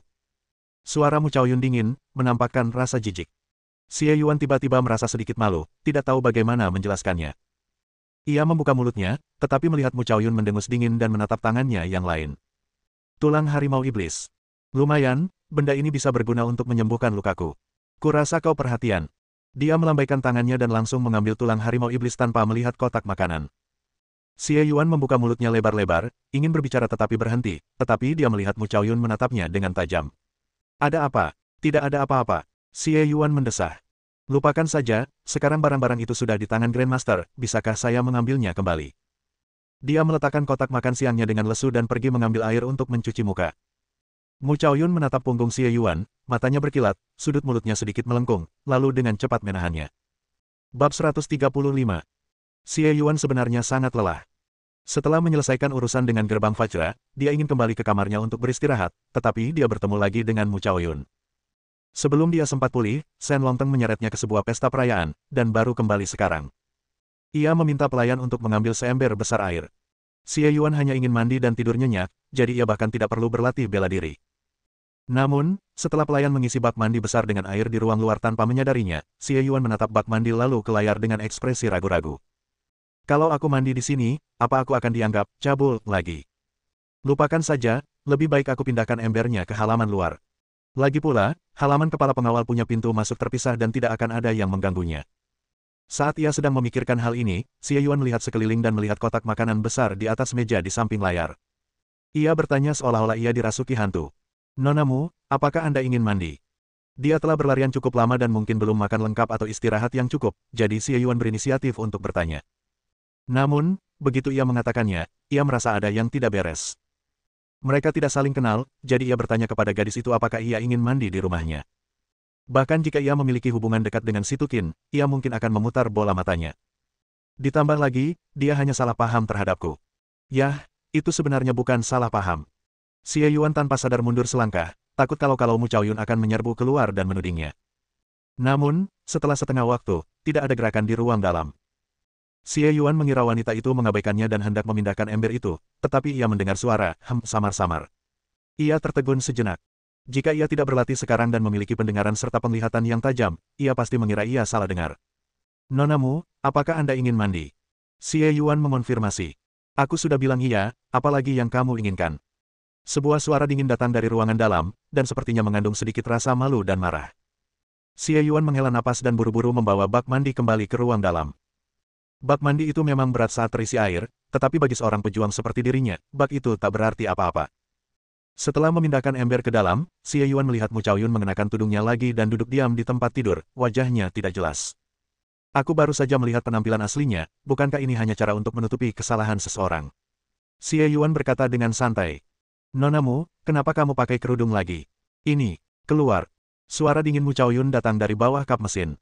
Xie Yuan melengkungkan bibirnya dan harus keluar dari ruangan dan menutup pintu. Seolah-olah dia adalah tamu dan dia adalah tuan rumahnya. Kalau bukan karena dia master. Tidak, kalau bukan karena dia master, Xie Yuan pasti sudah marah sejak lama. Ya, itu karena Bagua Lian. Jelas bukan karena ia tak bisa mengalahkannya sehingga ia begitu toleran, juga bukan karena kecantikannya atau aura kesepian dan tak berdaya yang tak terjelaskan itu. Xie Yuan berdiri di halaman, bersandar di dinding, menatap langit malam, menunggu dengan tenang. Di dalam ruangan, Mu Chaoyun perlahan membuka tudungnya, memperlihatkan wajah cantiknya yang semurni dan secantik bunga teratai salju. Namun, rona merah samar terpancar di pipinya, seputih es dan salju. Dia menatap tong itu, melirik ke sekeliling kamar pria itu, dan menarik napas dalam-dalam. Baiklah, ini satu-satunya syaratnya. Mohon bersabar untuk saat ini. Ia melepaskan ikatan burka hitamnya, yang kemudian melorot dan jatuh berlapis-lapis ke tanah, memperlihatkan lapisan putih di baliknya. Ada bercak darah merah gelap yang mengerikan di perutnya. Mu Chaoyun sedikit mengernyit dan perlahan melepas pakaian dalamnya, memperlihatkan tubuh putihnya yang mempesona dan luka besar di perutnya. Ia menutupi perutnya dan melangkah hati-hati ke dalam tong kayu. Air panas membanjiri seluruh tubuhnya, membuatnya mengerang pelan. Kemudian, dengan mulut tertutup rapat, ia memanggil tulang harimau iblis. Dengan menggenggam tangannya, ia menggiling tulang itu menjadi bubuk dan menaburkannya ke dalam tong. Dengan pikiran lain, tong itu seakan terbungkus lapisan kain kasa, meredam bahkan suara air sekecil apapun. Ada seorang laki-laki berdiri di luar ruangan. Bahkan ruangan ini, beserta embernya, adalah milik laki-laki itu. Mu Chaoyun merasa sangat tidak nyaman dan aneh, karena belum pernah berada dalam situasi seperti ini sebelumnya. Namun, setelah bepergian begitu lama, bisa beristirahat di sini sungguh di luar ekspektasinya. Ia adalah orang yang mencintai kebersihan, dan ia tidak bisa melewatkan kesempatan untuk mandi. Ngomong-ngomong soal orang itu, dia melirik sosok di luar pintu, menggigit bibir merahnya sedikit, dan perlahan-lahan menenggelamkan kepalanya ke dalam air. Xie Yuan berdiri di halaman, memejamkan mata dan menunggu. Tak ada suara dari balik pintu, dan ia tak tahu berapa lama lagi. Tiba-tiba, pintu terbuka tanpa suara, dan suara Mu Chaoyun terdengar dari dalam. Oke. Ketika Xie Yuan memasuki ruangan, dia melihat Mu Chaoyun telah mengenakan jubahnya lagi dan duduk di samping, seolah-olah dia tidak bergerak. Namun, ia tak lagi mengenakan tudung. Rambutnya agak basah, dengan tetesan air di ujungnya, menggantung di luar jubah mandinya. Ia jelas sudah selesai mandi, dan seluruh tubuhnya terasa segar dan lembab. Dia mengangguk, lalu memindahkan tong kayu itu ke ruang luar, dan memanggil pembantu untuk mengganti air dalam tong itu. Saat pelayan itu pergi, terdengar suara samar. Lagi sibuk apa? Mandi. Xie Yuan berkata tanpa sadar. Nada bicara Mu Chaoyun menjadi semakin gelap dan sulit dipahami. Di mana? Yah, di halaman. Xie Yuan merasa bahwa dia sangat perhatian dan sopan. Petik 2 titik. Gunakan ember ini. Apa lagi? Xie Yuan bertanya dengan heran. Tidak. Mu Chaoyun segera berkata cepat-cepat. Xie Yuan terlalu lelah untuk bereaksi dan berkata dengan tidak puas. Itu emberku sendiri, mengapa aku tidak bisa menggunakannya? Tidak berarti tidak. Mu Chaoyun menggertakkan giginya, tatapannya hampir seperti pembunuh. Xie Yuan akhirnya sadar, menghela napas, dan bergumam. Aku cuma punya satu ember, dan kamu sudah memakainya, dan aku sama sekali tidak merasa bersalah. Diam. Kamu tidak boleh menggunakan ember ini. Mu Chaoyun tersipu dan berbicara dengan keras. Xie Yuan belum pernah melihat Mu Chaoyun yang dingin dan acuh tak acuh seperti ini. Dua rona merah mencolok muncul di pipi putih transparannya, seolah-olah ia telah memakai pemerah pipi. Teratai salju Tianshan telah berubah menjadi kembang sepatu jinceng yang sangat cantik. Xie Yuan hampir tercengang dengan apa yang dilihatnya, hingga tatapan matanya kembali begitu dalam. Ia tiba-tiba bergidik dan berkata sambil menyeringai. Jika kamu tidak membutuhkannya, maka jangan. Ia tak punya pilihan lain, selain meminta pembantunya mencari tong kayu di kamar tamu, lalu menaruhnya di halaman, merendamnya dalam air panas dan dengan nyaman membasuh rasa lelah beberapa hari terakhir. Mendengarkan suara gemericik air di luar halaman, Mu Chaoyun memejamkan matanya erat-erat, dan rona merah di wajahnya sulit dihilangkan. Baik itu mandi di rumah seorang pria atau mendengarkan seorang pria mandi, itu adalah pengalaman yang belum pernah saya alami seumur hidup saya. Dia menggertakkan giginya dan menahannya, merasa seperti dia telah menunggu selama setahun penuh. Kenapa belum selesai juga? Apa dia lama banget? Akhirnya, suara air di luar perlahan menghilang. Alis Mu Chaoyun mengendur, tetapi wajahnya masih panas, dan ia menghela napas pelan. Setelah sekian lama, suara di luar rumah masih tak terdengar. Ia agak bingung, jadi ia perlahan bangkit, berjalan ke pintu, dan melihat keluar. Di bawah sinar rembulan, pemuda tampan itu berbaring telentang di dalam ember, lengannya yang kekar bertumpu pada tepi ember, dan tetesan air perlahan-lahan meluncur turun, memantulkan cahaya rembulan. Pipinya disinai cahaya perak, seolah-olah dia bersinar. Dia menutup matanya dan benar-benar tertidur di bak mandi. Mu Chaoyun menatap wajah Xie Yuan, tertegun sejenak, lalu pandangannya tertunduk lagi, dan saat melihat otot dadanya yang kekar setengah terekspos di atas air, pipinya yang sudah pucat entah kenapa terasa panas lagi. Lalu dia mengerutkan kening dan menghentakkan kakinya pelan. Xie Yuan terbangun dari tong kayu dalam sekejap, tatapannya kosong. Dia menoleh dan melihat ujung jubah hitamnya menghilang ke dalam ruangan. Saya benar-benar tertidur saat mandi. Xie Yuan menghela napas lega, segera berdiri, menyekat tetesan air, mengenakan pakaian bersih, dan memasuki ruangan. Dia cepat-cepat mengambil perlengkapan tidur cadangan dari lemari, membentangkannya di lantai luar, terbatuk pelan, dan berkata, "Nonamu, saya tidur saja di lantai luar. Sebagai anak Jiang Hu, seharusnya ini tidak masalah, kan?" "Apapun," Mu Chaoyun berkata dengan tenang. Xie Yuan mengangguk, berkata, "Tidurlah lebih awal, dan langsung tertidur." Setelah semua masalah ini, hari sudah hampir fajar, dan Xie Yuan langsung tertidur di atas bantal. Terdengar langkah kaki lembut. Mu Chaoyun berjalan keluar dari kamar dalam, melirik Xie Yuan yang sedang mendengkur pelan, lalu melirik kotak makanan di atas meja, mengulurkan tangan seolah-olah tidak terjadi apa-apa, dan mengambil kotak makanan itu. Dia membawa kotak makanan itu ke ruang dalam, membukanya, memandangi deretan makanan lezat yang ada di dalamnya, mengerucutkan bibirnya sedikit, lalu menelannya tanpa sadar. Mu Chaoyun merasa sedikit malu karena rasa laparnya sendiri, dan pipinya memerah. Wajahnya lebih memerah hari ini dibandingkan 20 tahun terakhir. Ia menarik napas dalam-dalam dan meletakkan telapak tangannya di bawah kotak makanan. Setelah beberapa saat, lemak kental dari hidangan di kotak makanan perlahan mencair, dan supnya bahkan mulai menggelembung, dengan uap panas memenuhi udara. Hidung Mu Chaoyun sedikit berkedut, lalu ia mengambil sumpit dengan tangan kosong. Ia mulai makan dengan anggun namun sangat cepat. Tak lama kemudian, kotak makan siang yang penuh itu pun kosong. Mungkin karena Xie Yuan tidak melihatnya, kalau tidak, ia pasti akan menatapnya dengan mata terbelalak. Ia bertanya-tanya bagaimana ia bisa menyeimbangkan sikap dan kecepatannya, tetapi tetap tidak menemukan kesalahan pada keduanya. Mu Chaoyun dengan elegan mengambil sapu tangan, menyeka sudut mulutnya, lalu menyimpan kotak makanannya, menaruhnya ke samping, dan mendesah pelan. "Sudah lama sejak saya makan makanan ini." Dia merenung sejenak, lalu mengeluarkan beberapa botol porselen dari burkanya, memegangnya di tangannya, dan perlahan membaliknya dan memainkannya. Masih sedikit ragu. Mata Mu Chaoyun bergerak ke sekeliling ruangan, melirik ke arah bak mandi, lalu ke kotak makanan, tatapan matanya sedikit berfluktuasi. Lalu dia menghela napas panjang, matanya berangsur-angsur tenang, dan dia tampak telah membuat semacam keputusan. Mu Chaoyun berdiri, berjalan keluar perlahan, dan pergi ke ruang luar tanpa suara. Ia berhenti di samping tempat tidur Xie Yuan dan menatap Xie Yuan yang sedang tidur. Suaranya samar, seperti bisikan dalam mimpi. "Sungguh mubazir jika Anda menggunakan sumber daya alam seperti buah Tianxing seperti ini. Jika saat itu dia yang melakukannya, dia pasti bisa meraih hasil yang jauh lebih baik." Mu Chaoyun berlutut di tanah, membuka botol porselen di tangannya, membelai dahi Xie Yuan dengan satu tangan, mencubit rahangnya dengan tangan lainnya, membuka bibirnya, lalu menuangkan cairan dalam botol porselen ke dalam dirinya. Xie Yuan sama sekali tidak sadar dan membiarkan Mu Chaoyun melakukan apapun yang diinginkannya tanpa reaksi apapun. Saat obat memasuki tubuhnya, Xie Yuan perlahan mengerutkan kening dan tubuhnya perlahan-lahan meringkuk seperti udang. Ada rasa sakit di wajahnya, tetapi dia masih belum bangun, seolah-olah dia terjebak dalam mimpi buruk. Mu Chaoyun berlutut di sampingnya, mata indahnya sebening dan sedalam permukaan danau, memantulkan sosok Xie Yuan. Bab 136. Matahari sudah tinggi di langit, burung-burung berkicau dan serangga berkicau di luar jendela. Xie Yuan terbangun, membuka matanya, dan menatap langit-langit. Ia merasa asing sekaligus familiar. Butuh beberapa saat baginya untuk bereaksi, lalu dia ingat mengapa dia tergeletak di tanah di luar, dan dia berdiri tanpa suara. Menengok ke dalam ruangan, Mu Chaoyun, mengenakan jubah hitam, masih duduk bersila di sofa dengan tenang, seolah-olah dia tidak bergerak sepanjang malam. Setelah melirik wajah menawan itu beberapa kali, Xie Yuan bertanya-tanya apakah dia masih bermeditasi dan berlatih untuk menyembuhkan luka-lukanya, atau sudah bangun, ketika dia melihatnya membuka matanya. Xie Yuan mengangguk, berkata, "Selamat pagi," dan pergi mengambil air untuk mandi, seperti saat dia tinggal sendirian di masa lalu. Namun kali ini, ia mengisi baskom berisi air tambahan dan menaruhnya di rak di ruang dalam.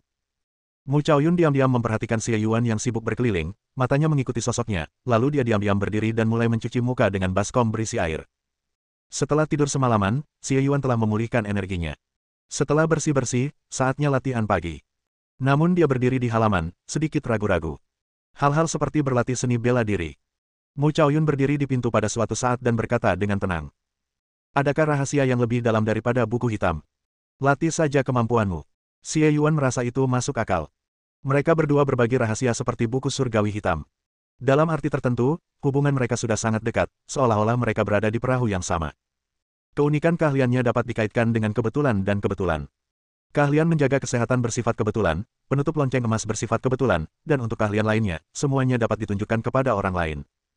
Namun, jika menyangkut rahasia yang lebih penting daripada buku hitam, ada beberapa, tetapi Mu Chaoyun tidak dapat melihatnya. Xie Yuan tidak berkutat pada hal itu dan mulai melatih keahliannya, dari jurus arhat pada penutup lonceng emas hingga jurus Yang Shen pada kungfu pemeliharaan kesehatan. Xie Yuan mempraktikkan prinsip-prinsip dasar ini setiap hari, dan pencapaiannya hari ini agak terkait dengan usahanya. Namun, begitu Xie Yuan mulai berlatih teknik tersebut hari ini, dia merasa ada yang tidak beres. Hah, kenapa rasanya jauh lebih halus? Xie Yuan sedikit terkejut. Perasaan berlatih hari ini sangat berbeda dari sebelumnya. Dulu, meskipun saya sudah menguasai posisi Arhat dan Fasih, saya masih bisa mengalami stagnasi di titik balik. Ini bukan masalah teknik atau keakraban, melainkan kurangnya pencapaian atau aliran darah dan energi yang kuat. Dengan kata lain, perangkat kerasnya tidak cukup baik dan tubuhnya tidak cukup baik. Namun, setelah berlatih hari ini, latihan Xie Yuan menjadi jauh lebih lancar. Darah dan energinya mengalir secara alami, dan bersirkulasi di pembuluh darah dan persendian tanpa hambatan. Penyelesaian latihannya 10% lebih baik dari sebelumnya. Itu seharusnya bukan ilusi. Xie Yuan melihat angka-angka yang melonjak di panel. Peningkatannya memang lebih cepat dari sebelumnya, dan ia sedikit terkejut. Apakah karena suasana hatiku sedang baik hari ini? Setelah runtuhnya gerbang Vajra, aku merasa segar dan latihanku berjalan lebih lancar. Atau mungkin itu efek bunga 9 matahari. Yah, seharusnya kurang lebih sama. Nonakin masih lebih baik. Setelah berlatih Golden Bell Cover, ia mencoba latihan pemeliharaan kesehatan lagi dan menemukan efek yang sama. Melihat latihan pemeliharaan kesehatannya berjalan sedikit lebih cepat, Xie Yuan tersenyum dan berada dalam suasana hati yang baik. Satu-satunya hal yang dapat mempercepat proses lambat latihan pemeliharaan kesehatan, selain buah Tianxing, adalah resep terakhir Situkin dengan Dibao. Saya tidak menyangka efeknya masih ada sampai sekarang. Xie Yuan merasa segar kembali setelah berlatih. Setelah masuk ke rumah, ia melihat kotak makan siang dan hendak berkata bahwa ia tidak ingin menyia-nyiakannya dan akan memanaskannya untuk dimakan hari ini. Ia mengulurkan tangan untuk mengambilnya, tetapi kotak itu ternyata sangat ringan. Dia tertegun sejenak, lalu membukanya dan melihat isinya kosong, hanya tersisa piringnya. Xie Yuan melihat kotak makanan itu, lalu ke arah Mu Chaoyun yang duduk diam dan bersikap seolah tidak terjadi apa-apa, lalu berkata sambil tersenyum. Nonamu makan camilan tengah malam. Mu Chaoyun bersenandung tenang, wajahnya tanpa ekspresi. Baiklah. Xie Yuan bergumam dalam hati, Grandmaster punya nafsu makan yang besar. Jumlah yang diberikan Bos Wu cukup untuk beberapa orang besar, tetapi Mu Chaoyun melahapnya semua. Ia mengambil kotak makan siang dan pergi ke kafetaria untuk mengisinya dengan beberapa nampan besar berisi bakpao, seember bubur millet labu, sepiring besar lauk pauk, dan selusin telur rebus. Ia kembali ke kamarnya dan meletakkannya di sebelah Mu Chaoyun. Nonamu, silakan sarapan. Mu Chaoyun melirik kotak makanan itu, pipinya sedikit memerah, dan dia mengerucutkan bibirnya dan berkata, "Aku tidak bisa makan sebanyak itu sendirian." Xie Yuan terdiam sejenak dan berkata, "Ada milikku di sini." Oh. Mereka berdua sarapan di meja yang sama, dan mereka tampak sangat harmonis. Setelah sarapan, Xie Yuan menatap Mu Chaoyun, yang wajahnya jauh lebih cerah daripada kemarin. Ia tidak bertanya kemana perginya tulang harimau iblis itu, melainkan hanya bertanya. Nonamu sering duduk bersila untuk bermeditasi. Apakah Anda berlatih Qigong untuk menyembuhkan luka Anda? Saya ingin tahu di mana luka Anda. Adakah hal lain yang bisa saya bantu? Beritahu saya saja. Mu Chaoyun menggelengkan kepalanya ringan tanpa menjelaskan lebih lanjut. Aku punya cukup makanan untuk mengisi perutku dan berteduh dari hujan, tak ada lagi yang perlu kuminta. Tentu saja, jika ada ramuan spiritual berharga seperti tulang untuk mengisi kembali ki dan darahku, itu akan lebih baik. Xie Yuan berkata tanpa daya. Kepala pengawal hanya punya satu, dan saya khawatir agen pengawal tidak punya lagi. Saya akan pergi ke apotek dan bertanya apakah ada resep penambah darah lainnya. Mu Chaoyun menggelengkan kepalanya dan berkata, "Tidak perlu. Aku punya obat sendiri untuk luka. Hanya butuh waktu." Jadi, Xie Yuan mengangguk dan tidak bertanya lagi. Sehari setelah gerbang King Kong dihancurkan, ambang pintu agen pengawal dijebol. Orang-orang yang ingin mendekati perusahaan, memberikan penghormatan, merayakan, dan membangun hubungan hampir memadati agen pendamping yang besar itu menjadi pasar sayur, dan tim pendamping bahkan tidak bisa pergi. Selain menargetkan agen pendamping, ada juga beberapa yang menargetkan Xie Yuan sendiri. Aksi Xie Yuan di atas ring kemarin sudah tersebar. Di hari yang mendung ini, jalanan dan gang-gang di Kabupaten Zhao dipenuhi orang-orang yang membicarakan namanya. Dari orang tua hingga anak-anak, namanya memang sudah dikenal luas. Efek yang paling nyata dari ketenarannya adalah, selain mereka yang ingin berteman dengannya, semakin banyak pula mak comblang yang datang ke rumahnya saat ini.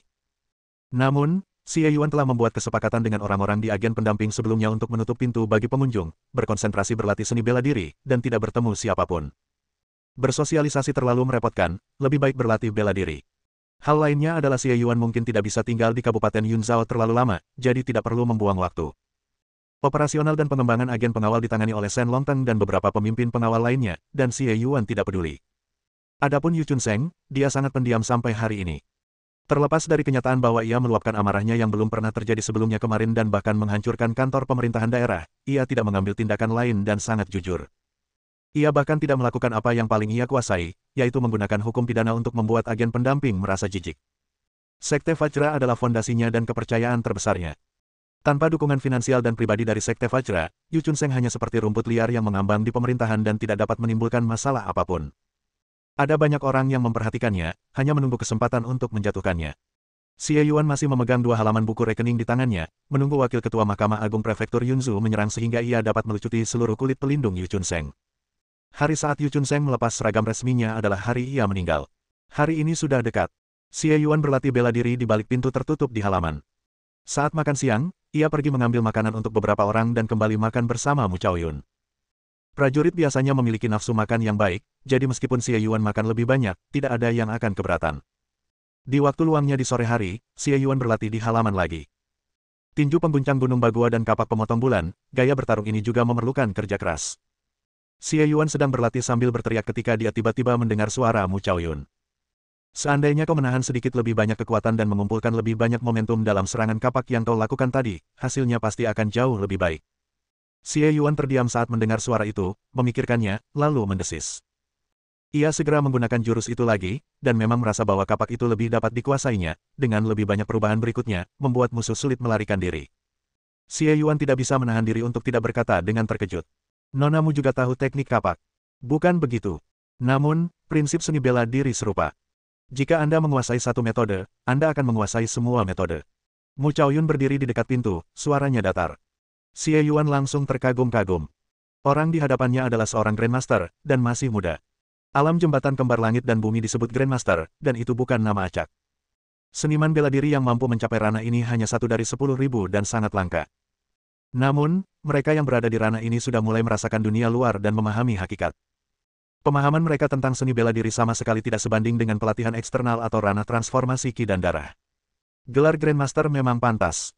Meskipun Mu Chaoyun tidak pernah memberitahunya berapa usianya, Xie Yuan telah bersamanya selama 2 hari dan jelas merasa bahwa dia bukanlah tipe orang yang memiliki rahasia untuk mempertahankan penampilan awet muda, dan kemungkinan besar usianya tidak lebih dari 30 tahun. Pada usia dan tingkat ini, kata jenius tidak cukup untuk menggambarkannya. Xie Yuan tahu bahwa dia mampu, tetapi dia acuh tak acuh. Dia tidak pernah menyangka bahwa dia akan berinisiatif untuk mengajarinya, dan dia menjadi sedikit bersemangat. Nasihat dan pengalaman Shen Longteng sangat membantunya. Penjelasan langsung Mu Chaoyun, bukankah sudah waktunya untuk pergi? Xie Yuan tanpa malu-malu membombardirnya dengan pertanyaan, mulai dari tinju hingga senjata, dari kekuatan internal hingga metode pelatihan, dan dia terus bertanya hingga matahari terbenam. Suara Mu Chaoyun tenang dan kalem, seakan-akan masalah apapun dalam bela diri tidak akan mampu mengalahkannya, dan dia bahkan tidak menunjukkan rasa tidak sabar. Jika Xie Yuan tidak lebih bijaksana dan memesan makan malam terlebih dahulu, dia mungkin akan mengganggu Mu Chaoyun untuk bertanya tentang bintang-bintang dan bulan yang menggantung tinggi di langit. Setelah makan malam, Xie Yuan tidak sabar untuk mencoba banyak trik dan teori seni bela diri baru yang telah dipelajarinya di sore hari, dan dia benar-benar memahami semua pertanyaan sulit yang dia miliki di masa lalu. Efek paling langsungnya adalah kemajuan pada panel meningkat pesat, dan efisiensinya jauh lebih tinggi. Bimbingan pribadi dari seorang guru, sungguh menyenangkan. Xie Yuan tak henti-hentinya tersenyum. Ia bahkan merasa enggan melepaskan Mu Chaoyun. Ia hanya berharap Mu Chaoyun akan pulih perlahan. Ketika hampir waktunya istirahat, Xie Yuan dengan patuh mengambil 2 ember air tanpa mengeluh lagi. Mu Chaoyun masih menggunakan bak mandi di rumah, bak mandi Xie Yuan. Meskipun masih merasa tidak nyaman saat mandi, wajahnya tidak memerah. Kemampuan manusia untuk beradaptasi selalu kuat. Lalu, saat itu tengah malam, Mu Chaoyun mengambil kembali botol porselen itu dan menatap Xie Yuan yang meringkuk seperti bola. Tatapannya tenang dan ia tak lagi ragu untuk melepaskan ramuan itu. Pagi berikutnya, saat Xie Yuan berlatih, dia tampak aneh. Kenapa aku merasa lebih lancar daripada kemarin? Meskipun bimbingan Mu Chaoyun sangat berguna bagiku, perasaan ini. Sepertinya bakatnya meningkat. Xie Yuan berlatih kungfu, yang hampir tanpa usaha dan membuatnya merasa rileks sekujur tubuh. Seperti halnya seorang murid pintar yang berhasil memecahkan suatu masalah, tidak ada hal yang tidak dapat dipelajarinya, segala sesuatu berjalan lancar dan ia dapat mengatasinya dengan mudah. Ditambah dengan kemajuan yang terlihat di depan matanya, ia sama sekali tidak merasa lelah belajar. Sebaliknya, ia menjadi seperti seorang fanatik bela diri, berlatih keras berulang kali di bawah pengawasan Mu Chaoyun. Efisiensi ini sebanding dengan penggunaan tulang harimau iblis. Jika ini terus berlanjut, dalam beberapa hari, ia akan mampu menembus penghalang penempaan tulang dan mencapai tingkat pelatihan keempat. Bab 137. Matahari musim semi bersinar terang dan terasa hangat di tubuh. Bermandikan sinar matahari pagi, Xie Yuan dengan cermat melakukan gerakan berdiri ayam emas, sebuah postur dari gerakan arhat lonceng emas. Ia merangsang darah dan energi di seluruh tubuhnya, terus-menerus membersihkan tulang-tulang di bawah otot-ototnya. Setelah darah dan energi dikonsumsi, ia terus memurnikan saripati dan darah untuk memelihara darah dan energi baru, mengulang siklus itu lagi dan lagi. Ketika darah dan ki meningkat sedikit demi sedikit, tulang-tulang dalam tubuh diperkuat secara halus namun pasti, dan kemajuan di depannya semakin menunjukkan semua ini. Xie Yuan mengangguk pelan, perlahan menurunkan kakinya yang terangkat, berjongkok sedikit, mengubah posisi ke posisi kuda-kuda, dan meneruskan latihan Golden Bell Cover. Di meja di ruangan itu, Mu Chaoyun mengangkat wajah ovalnya yang seputih salju, dan melirik Xie Yuan yang sedang berlatih bela diri dengan mata jernihnya, dan matanya bergerak sedikit. Dia cukup pekerja keras. Terlebih lagi, dia memiliki pemahaman yang baik. Dia bisa langsung memahami apa yang saya katakan, dan bisa langsung menguasainya. Dia tidak lagi membuat kesalahan dan bisa menerapkannya dengan cepat. Hal ini juga membuat kemajuannya sangat cepat. Ia menunjukkan tanda-tanda berhasil menembus level keempat dalam beberapa hari, yang mengejutkannya. Dulu ada banyak orang berbakat di keluarga ini, tetapi aku belum pernah melihat orang seperti ini. Dari sudut pandang ini, buah Tianxing dan obat-obatan spiritual tersebut bukanlah sesuatu yang sia-sia. Mu Chaoyun mendesah pelan. Ia hanya butuh satu botol tersisa sebelum ramuan itu habis. Ia sendiri sudah tidak membutuhkannya. Dan ia tidak akan pernah membutuhkannya lagi. Tetapi menuangkannya seperti air dapat memaksimalkan efek obat dari buah Tianxing dan meningkatkan bakatnya. Buah Tianxing adalah sumber daya alam yang langka. Meskipun memakannya mentah-mentah dapat memberikan efek ajaib untuk mengubah diri, buah ini hanya dapat memberikan efektivitas penuh jika dipadukan dengan bahan-bahan pendukung yang tepat. Xie Yuan telah memakan buah Tianxing dalam waktu yang lama, tetapi kenyataannya, banyak khasiatnya yang tersimpan dalam tubuhnya dan belum dikeluarkan sepenuhnya. Mu Chaoyun menghabiskan semua ramuan dan akhirnya membangkitkan kembali sisa kekuatan obat dari buah Tianxing, menyehatkan meridian dan tulang Xie Yuan. Bila kekuatan ini dimanfaatkan sepenuhnya, ia benar-benar dapat mengubah penampilan dan karakter seseorang, dan cukup untuk mengubah orang biasa dengan bakat yang membosankan menjadi jenius seni bela diri. Dia bahkan berpikir bahwa rahasia yang diajarkannya kepadaku begitu efektif. Mata Mu Chaoyun meredup. Karena dia bisa memakan buah Tianxing, maka saya hanya berharap prediksinya benar dan investasinya sepadan. Setelah Xie Yuan menyelesaikan pelajaran paginya, dia membawa kembali sekotak besar sarapan seperti biasa dan menikmatinya bersama Mu Chaoyun di meja dekat jendela. Di luar jendela terdapat pepohonan dan bunga-bunga hijau, diterangi oleh matahari musim semi, penuh vitalitas. Selama beberapa hari terakhir, Xie Yuan dan Mu Chaoyun menghabiskan 11,5 jam di ruangan yang sama dari 12 jam sehari. Selama setengah jam sisanya, Xie Yuan pergi mengambil makanan dan merebus air untuk Mu Chaoyun. Mereka berdua dengan cepat terbiasa dengan pola ini. Mu Chaoyun menggunakan bak mandi Xie Yuan, tidur di sofanya, dan bahkan mendengarkan Xie Yuan menyanyikan lagu-lagu rakyat yang aneh sambil mandi di halaman. Ia merasa tenang. Kekuatan kebiasaan itu kuat. Xie Yuan tidak merasa canggung dengan kehadiran seorang Grandmaster perempuan di akademi. Ia bahkan menyambut guru gratis ini. Meskipun belum pernah mengurus siapapun sebelumnya, ia sudah sangat terampil menyajikan teh dan air, bahkan menyajikan makanan dan memindahkan mangkuk. Dibandingkan dengan bimbingan Mu Chaoyun, semua ini tidak ada apa-apanya. Siapapun pasti ingin menunjukkan rasa hormat kepada Grandmaster ini sebagai murid. Terlebih lagi, tuan muda dan cantik ini, hanya dibiarkan di ruangan itu dan dipandang setiap hari, membuat orang merasa senang dan sangat enak dipandang. Xie Yuan mungkin menatap Mu Chaoyun saat ia sedang makan, membuatnya terdiam sejenak. Ia berkata dengan tenang, "Ada apa?" "Tidak ada apa-apa." Xie Yuan mengalihkan pandangannya dan menggigit roti daging di tangannya. Menyaksikan seorang wanita cantik makan dengan postur tubuhnya yang anggun juga merupakan suatu kesenangan. Meskipun tampak ramping dan halus, ia memiliki nafsu makan yang luar biasa dan sangat efisien dalam makan. Selain memiliki sikap yang anggun, ia makan bahkan lebih cepat daripada Xie Yuan. Jika Xie Yuan menatapnya sebentar saja, piring di depannya akan segera kosong, memaksanya untuk fokus pada makanan, sehingga ia curiga bahwa Mu Chaoyun melakukannya dengan sengaja. Jika matamu tidak jujur, maka jangan makan.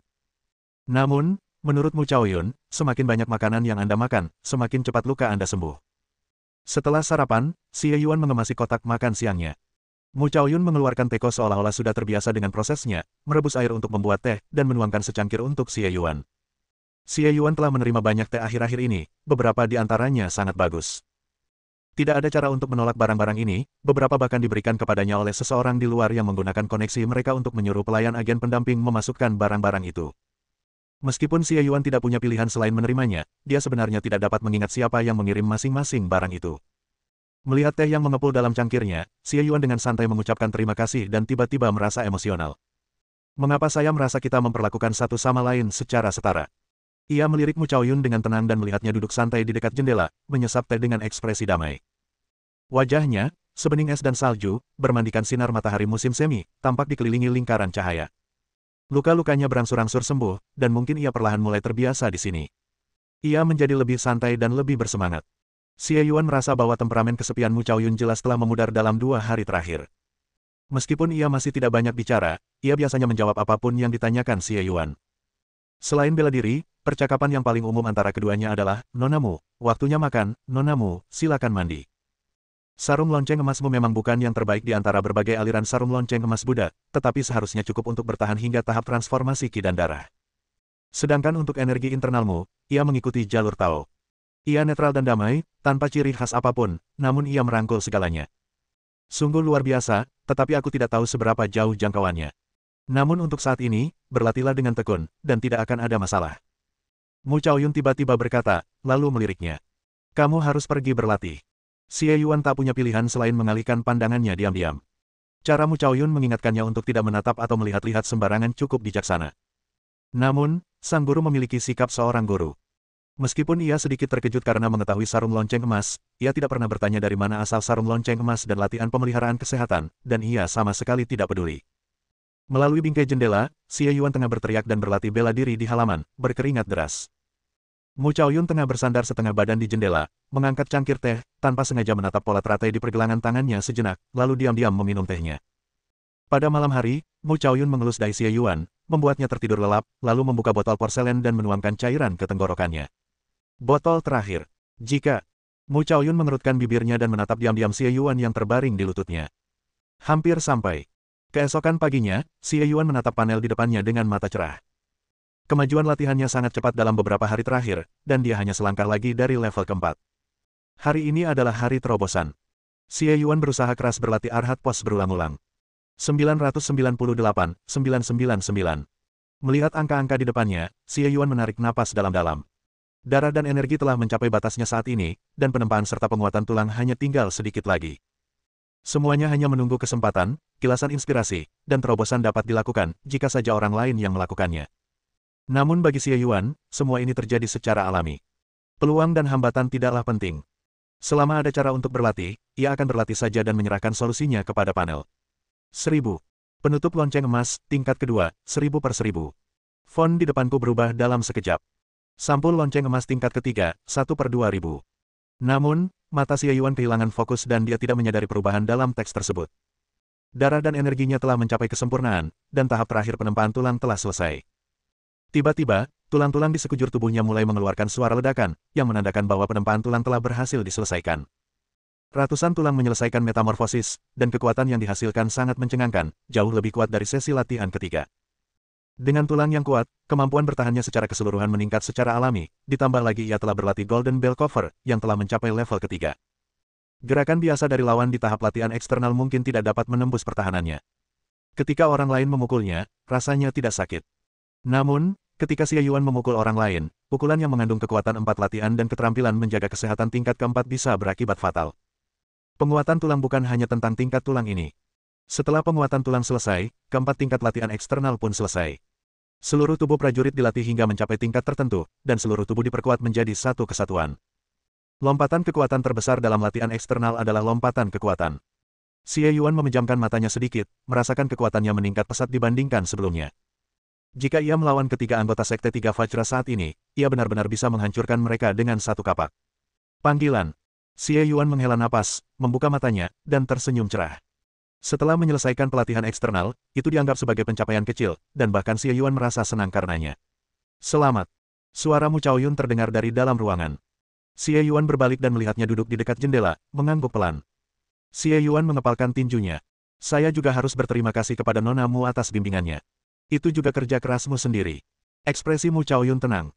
Selanjutnya, mencapai tahap transformasi Qi dan darah membutuhkan akumulasi. 4 tahap latihan eksternal melibatkan nutrisi darah dan terobosan dalam setiap tahap satu persatu. Sedangkan transformasi Qi dan darah melibatkan seluruh tubuh, mengumpulkan Qi dan darah, mengejar kualitas melalui kuantitas, hingga transformasi terjadi.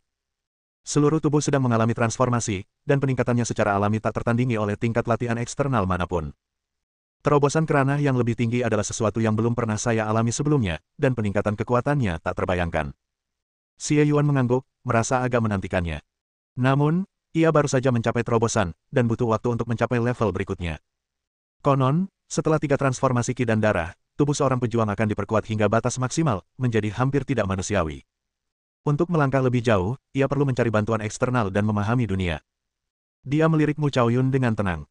Ia tinggi, kurus, dan rapuh. Sulit membayangkan bahwa ia adalah seorang master yang telah menyelesaikan 3 transformasi ki dan darah. Namun, jika Xie Yuan melihat Mu Chaoyun menggosok tulang harimau iblis malam itu dan mengubah tulang harimau yang dapat digunakan sebagai bahan utama senjata tajam menjadi bubuk, dia tidak akan ragu. Kita harus merayakan sedikit hari ini. Nona Mu, makanan di Menara Chunjiang, haha, apakah menurutmu cocok dengan seleramu? Xie Yuan berkata sambil tersenyum. Mu Chaoyun meliriknya dan mengangguk sedikit. Itu bagus. Xie Yuan segera mengirim seseorang ke Chunjiang Lou untuk memesan jamuan makan. Meskipun Chunjiang Lou selalu menerima reservasi, Xie Yuan mengirim seseorang ke sana, dan Bos Wu cukup perhatian dan menyiapkan meja berisi makanan lezat lalu mengirimkannya ke agen pendamping.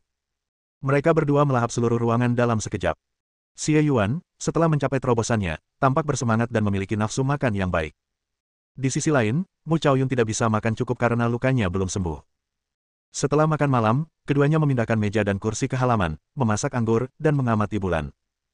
Bulan sabit menggantung di langit bagaikan kail, dan bintang-bintang serta bulan bersinar bersama, menerangi halaman dengan cahaya keperakan dan kabur. Xie Yuan memainkan api arang di tungku lalu menoleh untuk melihat sekilas. Setelah 2 hari pertama, majikan wanita ini tidak lagi sulit bergaul, dan mereka kini dapat menikmati cahaya bulan bersama. Selain hari pertama saat ia masih mengenakan tudung kepala, ia telah melepas burka selama 2 hari terakhir dan mengenakan pakaian kasual yang dibeli oleh Xie Yuan. Ia tidak membawa barang tambahan untuk dikenakan saat melarikan diri. Mengenakan gaun panjang putih polos, dipadukan dengan cahaya bulan dan wajah cantik Mu Chaoyun, dia tampak seperti peri dari kuil Guanghan yang dibuang ke dunia fana. Mu Chaoyun dengan tajam memperhatikan tatapan Xie Yuan yang berfluktuasi, berbalik, menatapnya dan berkata, "Apa yang sedang kamu lihat?" Xie Yuan menghela nafas dan berkata, "Rok ini cantik." Mu Chaoyun mengerutkan kening, tetapi tidak marah. Dia tidak mengatakan apapun tentang dirinya sendiri, tidak sembrono dan tidak pula. Rok ini memang dibeli olehnya. Bahan dan modelnya tidak hanya berkualitas tinggi, tetapi juga pas di badannya. Saat Mu Chaoyun mengenakan rok itu, dia berusaha keras untuk tidak memikirkan bagaimana Xie Yuan bisa dibandingkan dengan begitu akurat, tetapi tatapan tidak bermoral pada malam pertama masih terlintas dalam pikirannya, dan butuh banyak upaya baginya untuk menahan keinginan untuk membalas dendam pada Xie Yuan. Perawatan Xie Yuan untuknya beberapa hari ini bisa dibilang sangat teliti dan penuh perhatian. Ia memperhatikan segalanya, seperti pentingnya istirahat yang cukup untuk memulihkan diri dan penggunaan teknik tersembunyi surgawi agar tidak mengganggunya. Mu Chaoyun lambat laun terbiasa dengan perlakuan yang hati-hati dan penuh perhatian itu. Sudah lama aku tidak merasakan hal ini sejak aku meninggalkan rumah. Mu Chaoyun memegang anggur hangat di tangannya, menghadap api, sedikit tenggelam dalam pikirannya. Perasaan seperti di rumah. Nona Mu, tunggu sampai air panasnya siap, Anda bisa masuk dan mandi dulu. Kata Xie Yuan. Mu Chaoyun kembali sadar, menatap mata Xie Yuan yang jernih, dan tiba-tiba berkata, "Terima kasih, Kepala Pengawal. Ada yang ingin kutanyakan padamu." Nona Mu, silakan bicara. Xie Yuan sedikit terkejut. Kenapa Mu Chaoyun tiba-tiba terlihat begitu serius? Apa yang ingin dia tanyakan? Mu Chaoyun menyesap anggur dan berkata perlahan. Aku telah merebut tahtamu, menggunakan ramuanmu, dan bahkan menyeretmu ke dalam perebutan kitab surgawi hitam. Nyawamu bisa terancam jika kau tidak hati-hati. Kenapa kau masih begitu baik padaku? Xie Yuan tercengang. Dia tidak menyangka dia akan menanyakan hal ini. Setelah berpikir sejenak, dia berkata dengan ragu-ragu. Karena kamu seorang Grandmaster. Mu Chaoyun tercengang. Apakah karena alasan sederhana ini? Dia tidak tahu apakah harus marah atau geli, dia hanya merasa sedikit tidak puas dan berkata dengan lembut. Benarkah begitu? Itu cuma candaan, meskipun sebagian memang begitu alasannya. Tapi yang lebih penting, kita berbagi rahasia ini. Saat bertemu lu ketiga, aku merasa nonamu dan aku punya semacam pemahaman diam-diam, bahkan dekat meskipun saat itu kami belum saling kenal. Xie Yuan menggoyangkan lengannya dan berkata sambil tersenyum. Karena kita berdua menyimpan rahasia ini, aku akan memperlakukan nonamu tanpa malu-malu seperti milikku sendiri. Salah satu dari kita. Mu Chaoyun mengulanginya dengan suara pelan, dan sepertinya masuk akal. Tapi, dia masih berpikir ketika tiba-tiba mendengar Xie Yuan melanjutkan. Ada satu lagi. Saat aku bertemu nonamu lagi kali ini, aku merasa nonamu sepertinya tidak punya siapapun untuk diandalkan. Dia tidak akan datang kepadaku kecuali dia benar-benar putus asa. Karena kau begitu percaya padaku, tentu saja aku tidak akan mengecewakanmu. Nada bicara Xie Yuan penuh dengan ketulusan. Mu Chaoyun menoleh cepat dan menatap mata Xie Yuan yang jernih di bawah sinar bulan.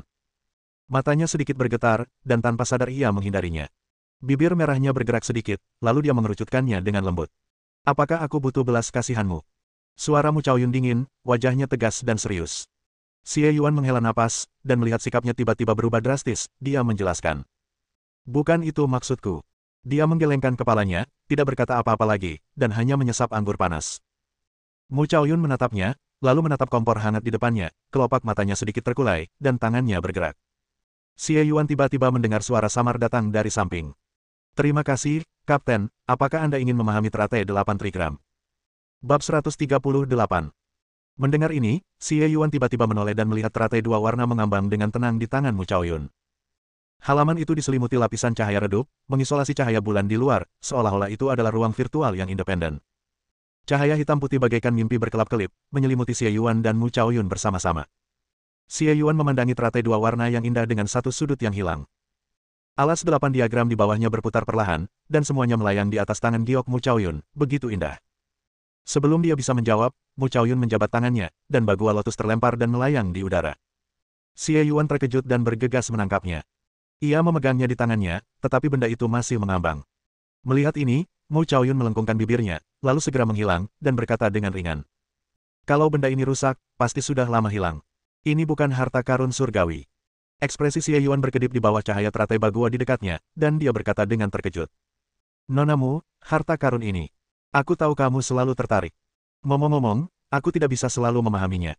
Kamu boleh menontonnya kalau mau, tapi jangan terlalu lama. Mu Chaoyun berkata dengan tenang.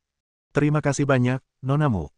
Wajah Xie Yuan menampakkan sedikit kegembiraan, dan dia segera menundukkan kepalanya dan menatap bunga teratai yang sedang bermimpi. Menerima tuan wanita tunawisma berusia 26 tahun yang cantik, saya diberi penghargaan atas perbuatan baik saya, dan penghargaan tambahan benar-benar datang. Ia menatap bunga teratai itu, dengan cermat mengamati untuk pertama kalinya harta karun legendaris yang telah menimbulkan begitu banyak kontroversi ini.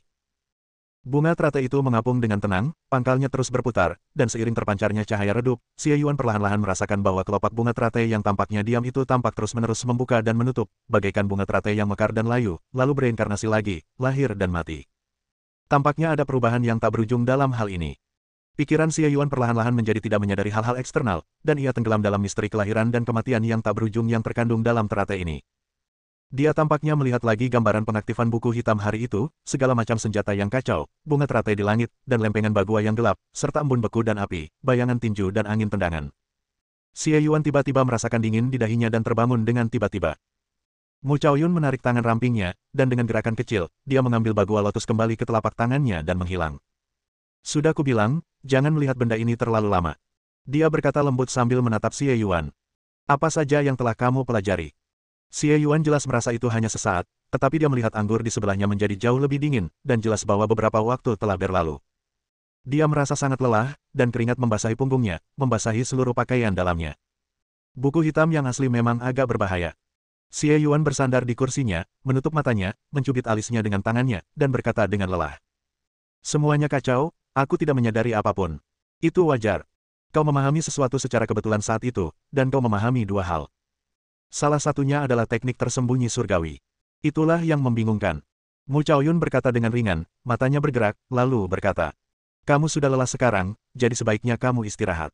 Setelah pulih, kamu bisa melanjutkan perenunganmu. Baiklah, aku akan mandi dulu. Aku akan masuk dulu. Mungkin karena dia merasa ini agak aneh, Mu Chaoyun berhenti sejenak. Tetapi dia telah banyak membicarakan hal serupa baru-baru ini, jadi dia tidak ragu-ragu, bangkit, masuk ke dalam rumah, dan menutup pintu.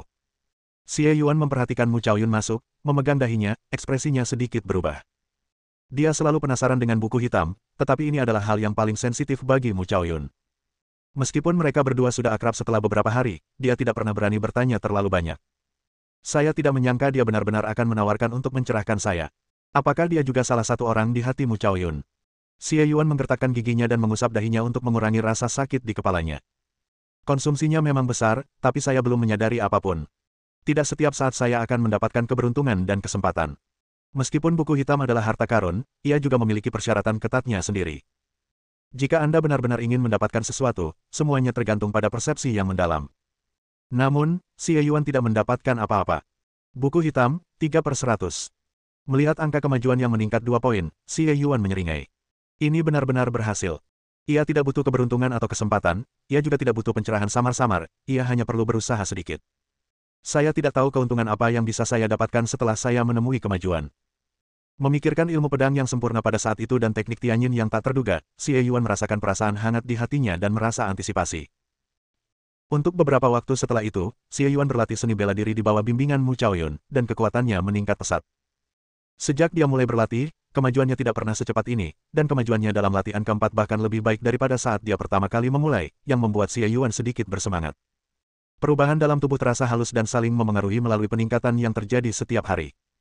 Xie Yuan sempat tidak menyadarinya dan menganggap kecepatan perkembangan ini berkat bimbingan seorang master seperti Mu Chaoyun. Pujian itu tidak diberikan kepada orang yang salah. Ia diam-diam berlatih bela diri di halaman rumahnya sendiri, tanpa memberitahu siapapun tentang terobosannya, namun kekuatannya semakin bertambah dari hari ke hari. Di seluruh Kabupaten Yunzhou, tak seorang pun yang dapat menandinginya kecuali Shen Longteng, yang telah mencapai tahap transformasi ki dan darah. Selain berlatih bela diri, Mu Chaoyun mengizinkannya bermeditasi pada teratai Bagua setiap hari. Xie Yuan mendapat kesempatan yang stabil, dan kemajuannya di panel juga meningkat pesat. Buku hitam, 16/100. Xie Yuan penuh dengan antisipasi dan hanya berharap Mu Chaoyun akan tinggal di sini lebih lama sehingga dia bisa menyelesaikan kemajuannya. Melihat gerakannya, jelas terlihat bahwa ia bergerak jauh lebih lancar daripada sebelumnya. Ia tidak tahu apakah lukanya sudah sembuh atau belum, tetapi karena ia tidak memberitahu, ia pun tidak bertanya. Mu Chaoyun telah tinggal di halaman selama berhari-hari. Ia bisa melihat perabotan di dalam dan di luar rumah hanya dengan mata tertutup. Ia merasa hampir sama akrabnya dengan rumahnya sendiri. Ia pun melakukan hal yang sama, dan bahkan pergi ke halaman untuk menyiram bunga kapanpun ia mau. Xie Yuan memandang Mu Chaoyun, yang mengenakan gaun putih dan sedang menyiram bunga dengan penyiram tanaman di sudut halaman. Ia tampak santai dan bahagia, tanpa terlihat bersembunyi sama sekali. Aku tak pernah punya nyali untuk bertanya bagaimana dia mendapatkan buku hitam ini. Dari beberapa kata yang dia ucapkan, aku tahu buku hitam ini pasti pusaka keluargamu. Dia membawanya keluar, jadi dia pasti melarikan diri membawa harta karun itu, dan orang-orang yang mengejarnya pasti dari keluargamu. Atau, sesuatu yang buruk terjadi pada keluargamu, dan dialah satu-satunya yang lolos. Xie Yuan merenung. Ia sebenarnya sudah menduga. Jika ini kasus pertama, ia punya firasat bahwa Mu Chaoyun sepertinya bukan orang yang akan melakukan hal seperti itu, dan bukan pula seorang ahli alam liar seperti Lu Laosan yang mengincarnya. Seharusnya ia tetap berada sejauh mungkin dari pegunungan Beidou, daripada berlama-lama di Yunzhou, yang hanya 100 mil dari kaki bukit. Kalau begitu, kemungkinan besar itu yang kedua. Melihat sifatnya yang suka menyendiri dan berbagai rumor tentang perubahan aneh yang beredar di Gunung Beidou beberapa tahun lalu, mungkin sulit untuk mengatakan apakah keluargamu di Gunung Beidou masih ada. Bagaimana mungkin sebuah keluarga seni bela diri yang tersembunyi di pegunungan dan diwariskan selama ratusan tahun, sebuah keluarga besar dengan seorang guru di daftar naga terbang dan seorang guru muda seperti Mu Chaoyun, dihancurkan secara diam-diam dalam semalam. Saat Xie Yuan tengah berpikir, terdengar ketukan di gerbang. Dia melirik ke halaman dan melihat Mu Chaoyun tidak menggubris dan masih mengurus bunga, tetapi sosoknya semakin samar. Kalau orang lain, kalau mereka tidak tahu seni bersembunyi, mereka akan mengabaikannya saja meski mereka berdiri di antara bunga-bunga. Xie Yuan berjalan ke gerbang halaman, membukanya, dan melihat pelayan di luar. Ia bertanya, "Ada apa?" "Terima kasih, Kapten Pengawal. Ada tamu yang mencarimu. Mereka bilang mereka dari Lin Jiazuang dan mereka sepasang saudara kandung." Xie Yuan tertegun sejenak dan tanpa sadar melihat ke arah taman bunga, tetapi melihat bahwa Mu Chaoyun juga berhenti sebentar. Bab 139. Kakak beradik dari Lin Jiazuang. Lin Cheng dan Lin Zhen datang mencariku. Mungkinkah dia mengalami kesulitan? Mungkinkah para paman dan tetua itu punya niat jahat lagi? Mata Xie Yuan berubah dingin dan dia mendengus. Terakhir kali, demi Tuan Lin, saya terlalu lembut kepada orang-orang yang sedang menjajah keluarga mereka. Reputasi saya sedang naik daun akhir-akhir ini, jadi saya akan kembali lagi dan melihat apakah mereka akan menghargai saya. Xie Yuan menyimpan dalam hatinya kebaikan Tuan Lin yang memberinya pedang itu. Terlebih lagi, ia kemudian mengetahui bahwa pedang itu bernilai setengah dari harga desa Linjia, tak ternilai harganya, dan sangat tajam. Dan karena dia telah berkata bahwa dia akan melindungi sepasang kakak beradik yang kesepian ini, dia tidak akan pernah mengingkari janjinya. Xie Yuan berkata kepada pelayan itu dengan suara yang dalam. Katakan pada mereka untuk menunggu sebentar, aku akan segera ke sana. Ia berbalik dan masuk ke dalam rumah, mengambil pisau panjang itu dan mengalungkannya di pinggang. Lalu ia melirik Mu Chaoyun dengan tenang. Mu Chaoyun masih menyiram bunga di taman dan tidak menjawab. Xie Yuan berbisik, "Aku akan keluar sebentar." Mu Chaoyun menjawab dengan acuh tak acuh. Xie Yuan berjalan keluar halaman dan bergegas menuju ruang penerimaan agen pendamping. Di ruang teh, dua pria dan wanita muda duduk di meja, postur mereka tegang dan sedikit canggung. Lelaki itu mengenakan jubah sutra panjang, bertubuh agak gemuk, berwajah muda, dan berpenampilan terpelajar. Wanita di sebelahnya mengenakan gaun panjang polos. Ia cantik dan berwajah rupawan. Sesekali ia melirik ke arah pintu. Kakak beradik itu tak lain adalah anak-anak Tuan Lin, Lin Cheng dan Lin Zhen. Mereka berdua duduk di sana, dengan mangkuk teh di atas meja dan teh harum mengepul, tetapi mereka tidak bergerak sedikit pun, punggung mereka tegak, hanya melihat ke arah pintu dan menunggu, dengan ekspresi agak gelisah. Terdengar langkah kaki yang kuat di luar pintu, dan dengan bunyi berderit, pintu didorong terbuka. Mereka berdua segera berdiri, menatap pendatang baru itu, dan menyapanya dengan sorak-sorai. Terima kasih, Kepala Pengawal. Xie Yuan menatap Lin Cheng yang lembut di depannya sambil membungkuk padanya, sementara Lin Zhen yang manis membungkuk sedikit dan mengulurkan tangannya untuk menopangnya. Tidak perlu bersikap sopan, silakan duduk. Setelah menyapa dan berbasa-basi, Xie Yuan langsung ke pokok permasalahan. Kalian berdua datang ke agen pendamping untuk menemuiku, tapi apakah kalian mengalami kesulitan? Jangan ragu untuk memberi tahuku. Aku belum pernah melakukan misi pendampingan akhir-akhir ini. Kalau kalian butuh bantuanku, aku bisa datang sekarang. Lin Cheng menunjukkan ekspresi bersyukur dan berdiri dan membungkuk lagi. Kapten Xie adalah pria yang berintegritas dan bermoral tinggi. Saya sangat mengaguminya. Namun, hari itu, Kapten Xie membantu kami menyingkirkan anggota klan kami yang ambisius, dan di hari yang sama, ia mengalahkan Sekte Vajra dan mengguncang Kabupaten Yunzhou. Kini, semua orang di Kabupaten Yunzhou memuji Kapten Xie sebagai pahlawan dan jenius. Tentu saja, paman-paman saya yang penuh kebencian tidak berani menentang Kapten Xie dan tidak pernah melanggar batas lagi. Setelah mendengar ini, Xie Yuan sedikit terkejut. Dia sudah bersiap untuk pergi, tetapi ternyata bukan itu masalahnya. Mengapa demikian? Xie Yuan mengangkat alisnya dan bertanya. Mereka berdua datang ke sini untuk. Lin Cheng dan Lin Zhen saling memandang, berdiri bersama, dan hendak membungkuk. Adikku dan aku mengagumi sikap dan kemampuan bela diri Kapten Xie yang luar biasa. Kami ingin menjadi muridnya, belajar bela diri, dan membalaskan dendam orang tua dan klan kami. Tanda tanya. Menjadi murid. Xie Yuan memperhatikan gerakan kedua pria itu dengan mulut ternganga, rahangnya hampir ternganga. Untungnya, ia bereaksi cepat dan menopang kedua pria itu, mencegah mereka berlutut. Tidak, tidak. Saudara Lin, Nona Lin, ini sama sekali tidak boleh. Saya hanya 2 tahun lebih muda dari Saudara Lin, bagaimana saya bisa menjadi guru kalian? Xie Yuan baru berusia 18 tahun. Ia masih anak-anak. Belum waktunya baginya untuk menerima murid, jadi ia tidak pernah mempertimbangkan hal ini. Dia baru belajar seni bela diri dalam waktu singkat, kurang dari setahun, dan dia sudah dianggap master. Sikap Lin Cheng tegas. Orang bijak pernah berkata, orang bijak adalah guru. Meskipun Kapten Xie masih muda, dia sangat menjanjikan dan bisa menjadi guru. Xie Yuan menggelengkan kepalanya, dengan paksa membantu keduanya kembali ke tempat duduk mereka, dan mendesah. Mungkin kau pikir kultivasiku biasa saja, terutama setelah aku menghancurkan Sekte Vajra, banyak orang memujiku sebagai pendekar terbaik di Yunzhou. Tapi musuh bebuyutan Lin Family Manor, bandit gurun barat, Lu Laosan, adalah penguasa alam jembatan kembar langit dan bumi, dan kultivasinya jauh lebih unggul daripada milikku. Sejujurnya, aku punya dendam mendalam dengannya, dan aku pasti akan membalas dendam padanya di masa depan. Tapi jika dia muncul di hadapanku sekarang, aku akan sangat beruntung bisa selamat. Jika kau datang kepadaku untuk belajar bela diri demi balas dendam, kau telah datang kepada orang yang salah. Lin Cheng tertegun sejenak ketika mendengar ini, dan menghela nafas. Kita tahu musuh kita kuat, tetapi perseteruan berdarah ini sudah mengakar dan harus dibalaskan. Sejak kecil, saya tekun mempelajari kitab-kitab suci, belajar selama lebih dari 1 dekade sebelum akhirnya lulus ujian kekaisaran. Tepat ketika saya hendak melanjutkan kemajuan pesat dan memamerkan bakat sastra saya, keluarga saya mengalami tragedi yang begitu tragis. Saya terkejut menyadari bahwa meskipun saya memiliki 3.000 artikel, saya tidak dapat mempertahankan warisan ayah saya. Bahkan dengan 10.000 puisi, saya tidak dapat menegur keserakahan para bajingan, apalagi musuh yang membunuh ayah saya. Seorang sarjana tidak berguna, seorang sarjana tidak berguna. Hari itu, ketika aku melihat Kapten Xie memamerkan kehebatannya, menakuti para tamu serakah di aula bak burung dengan satu tebasan pedangnya, sebuah ide mulai muncul di benakku. Beberapa hari terakhir ini, ketika aku membaca karya-karya klasik, meskipun aku masih menemukan kearifan para leluhur begitu mendalam dan kata-kata mereka yang halus, perhatianku terus mengembara. Aku tak lagi menikmatinya seperti dulu. Aku terus berpikir, betapapun banyaknya aku membaca, aku takkan bisa membalaskan dendam orang tuaku. Meninggalkan kehidupan ini di dunia ini akan menjadi aib bagiku. Jika aku ingin membalaskan dendamku, aku harus belajar seni bela diri.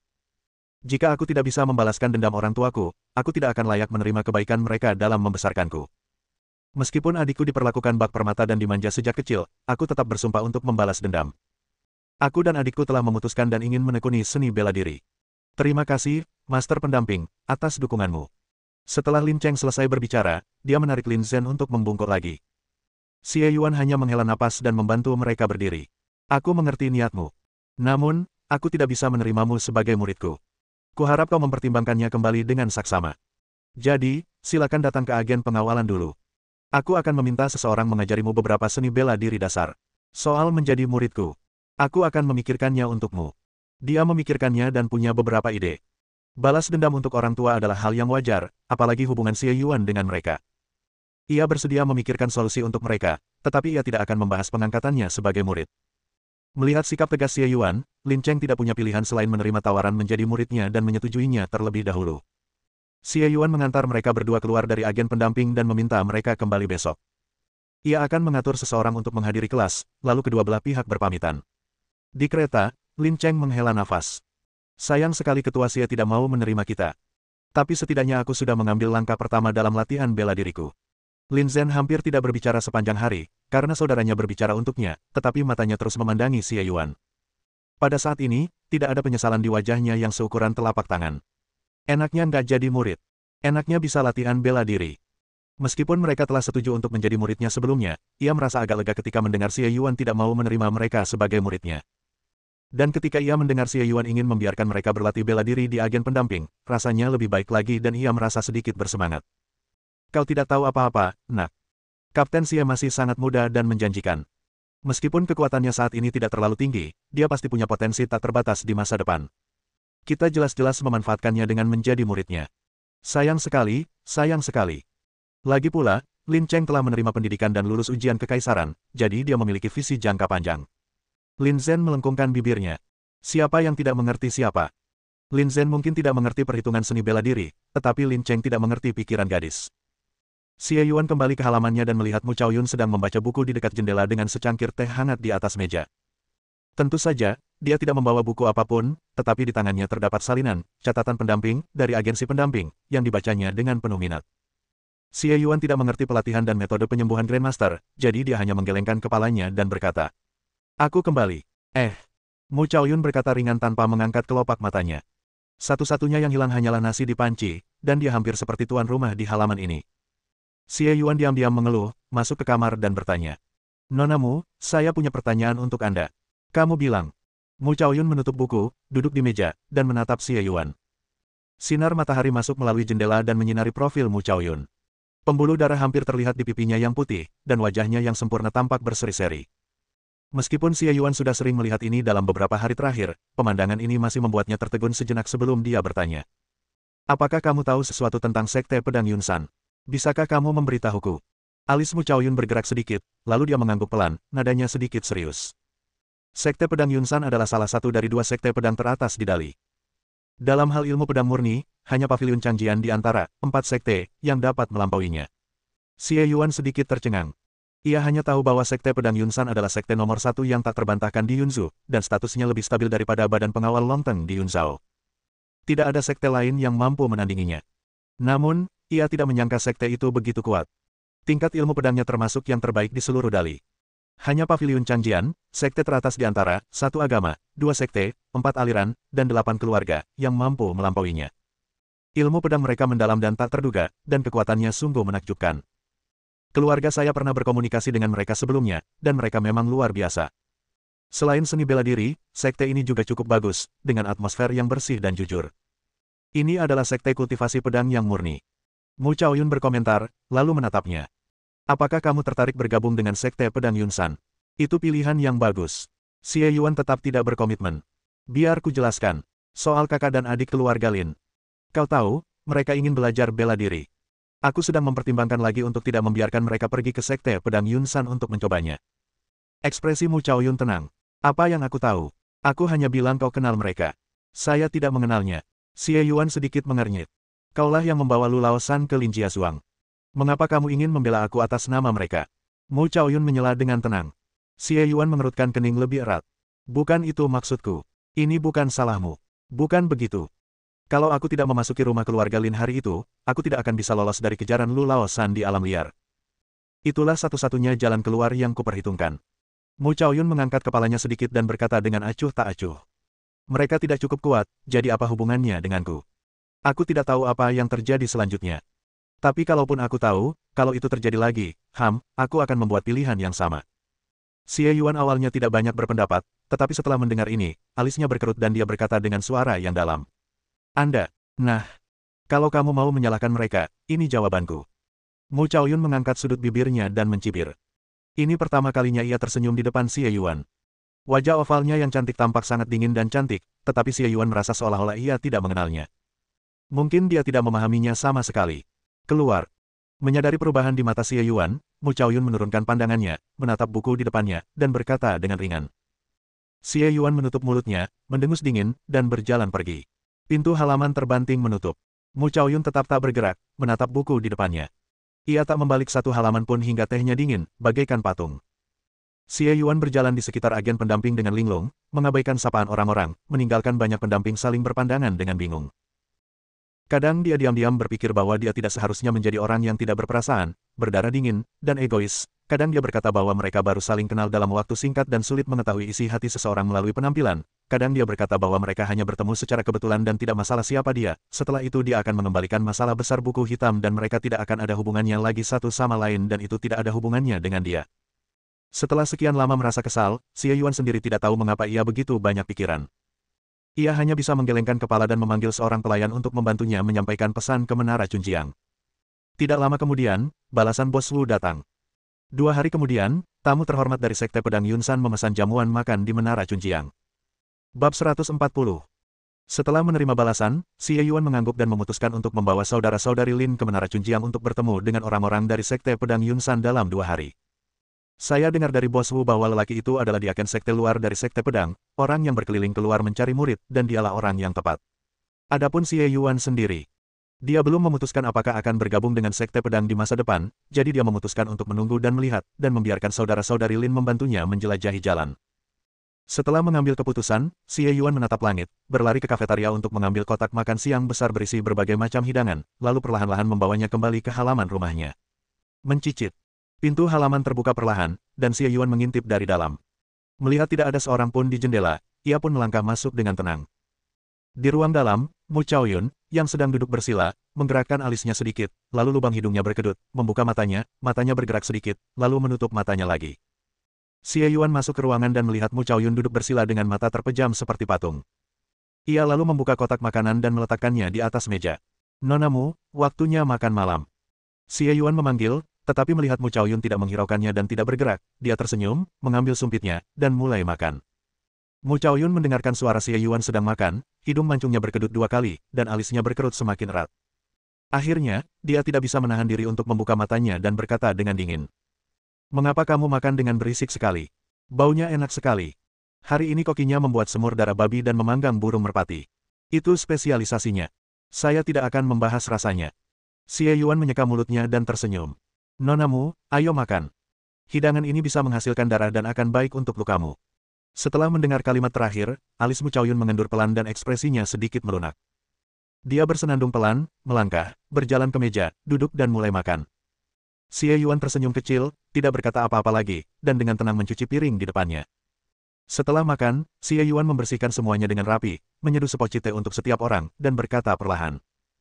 Saya akan pergi ke Menara Chunjiang beberapa hari lagi untuk bertemu dengan orang-orang dari Sekte Pedang Yunsan dan melihat apakah saya bisa mengajak saudara-saudari Lin bergabung dengan sekte ini.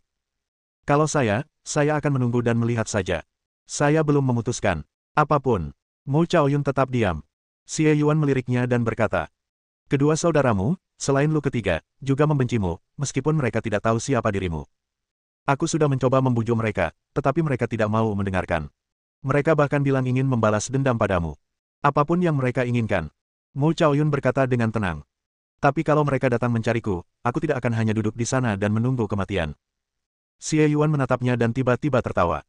Mu Chaoyun sedikit mengerutkan kening dan bertanya dengan bingung. Kenapa kamu tertawa? Sepertinya kau juga berpikir bahwa tidak masuk akal jika mereka ingin membalas dendam padamu. Xie Yuan mengangguk puas, merasa bahagia tak terkira. Dia sudah tahu. Jika Mu Chaoyun memang orang yang berdarah dingin dan tak berperasaan, dia tidak akan bereaksi seperti itu tadi, dan dia juga tidak akan menoleransi balas dendam mereka berdua.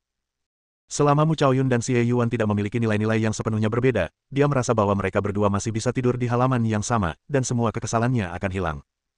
Soal insiden Lin Family Manor, jika dia berada di posisi Mu Chaoyun, dia pasti akan membuat pilihan yang sama. Namun, meskipun itu satu-satunya pilihan, Xie Yuan akan selalu merasa bersalah karena melibatkan orang lain, meskipun dia tidak menyesalinya. Mu Chaoyun memahami niat Xie Yuan, mendengus pelan, dan berkata, saya katakan lagi, pilihan yang sama. Xie Yuan mengabaikannya, dan ikatan di antara keduanya tampaknya tiba-tiba terlepas, dan mereka hanya bertengkar kecil. Mu Chaoyun memperhatikan Xie Yuan sibuk membuat teh dan mengelap meja, berkedip, dan tiba-tiba berkata, "Kau tahu mereka akan membalas dendam padaku, tapi kau malah mengirim mereka ke Sekte Pedang Yunsan."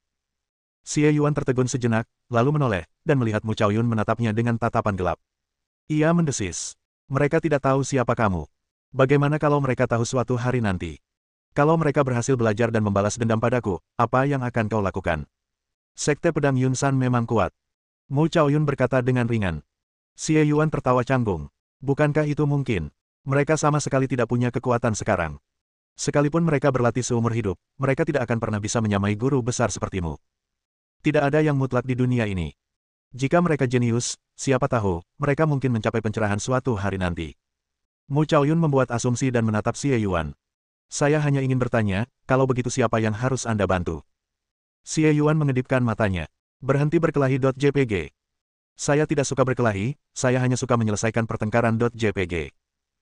Dia menggelengkan kepalanya tanpa suara, menyingkirkan kejadian itu dari pikirannya, dan berbisik. Lebih baik kau tidak bertarung. Melihat Mu Chaoyun masih menatapnya dengan tenang, dia hanya bisa menghela nafas. Tapi apapun yang terjadi, aku tidak tega melihat nonamu diganggu. Setelah mendengar ini, Mu Chaoyun bersandar sedikit di kursinya dan bersenandung lembut. Dia memalingkan kepalanya sedikit dan berkata dengan dingin. Mereka tidak mungkin bisa mengalahkanku. Kau meremehkanku. Tidak perlu mempersulitku. Tanda tanya. Apakah Anda ingin mendengarkan apa yang Anda katakan? Wajah Xie Yuan dipenuhi garis-garis hitam. Bukankah kamu baru saja mengatakannya? Mu Chaoyun sepertinya menyadari bahwa ia bersikap tidak masuk akal. Ia merapikan rambutnya dengan tidak nyaman, berbalik, menatap Xie Yuan, dan berkata dengan ambigu. Tetapi membiarkan mereka belajar ilmu pedang adalah pendekatan yang tepat. Xie Yuan mengangkat alisnya saat mendengar ini. Mu Chaoyun tidak berkata apa-apa lagi, dan dengan jentikan tangan rampingnya, dia mengeluarkan bagua lotus dan menyerahkannya kepada Xie Yuan. Ambillah. Xie Yuan tersenyum tipis, mengambil buku langit hitam, menatap Mu Chaoyun dan berkata. Kupikir tidak ada yang perlu ditonton hari ini.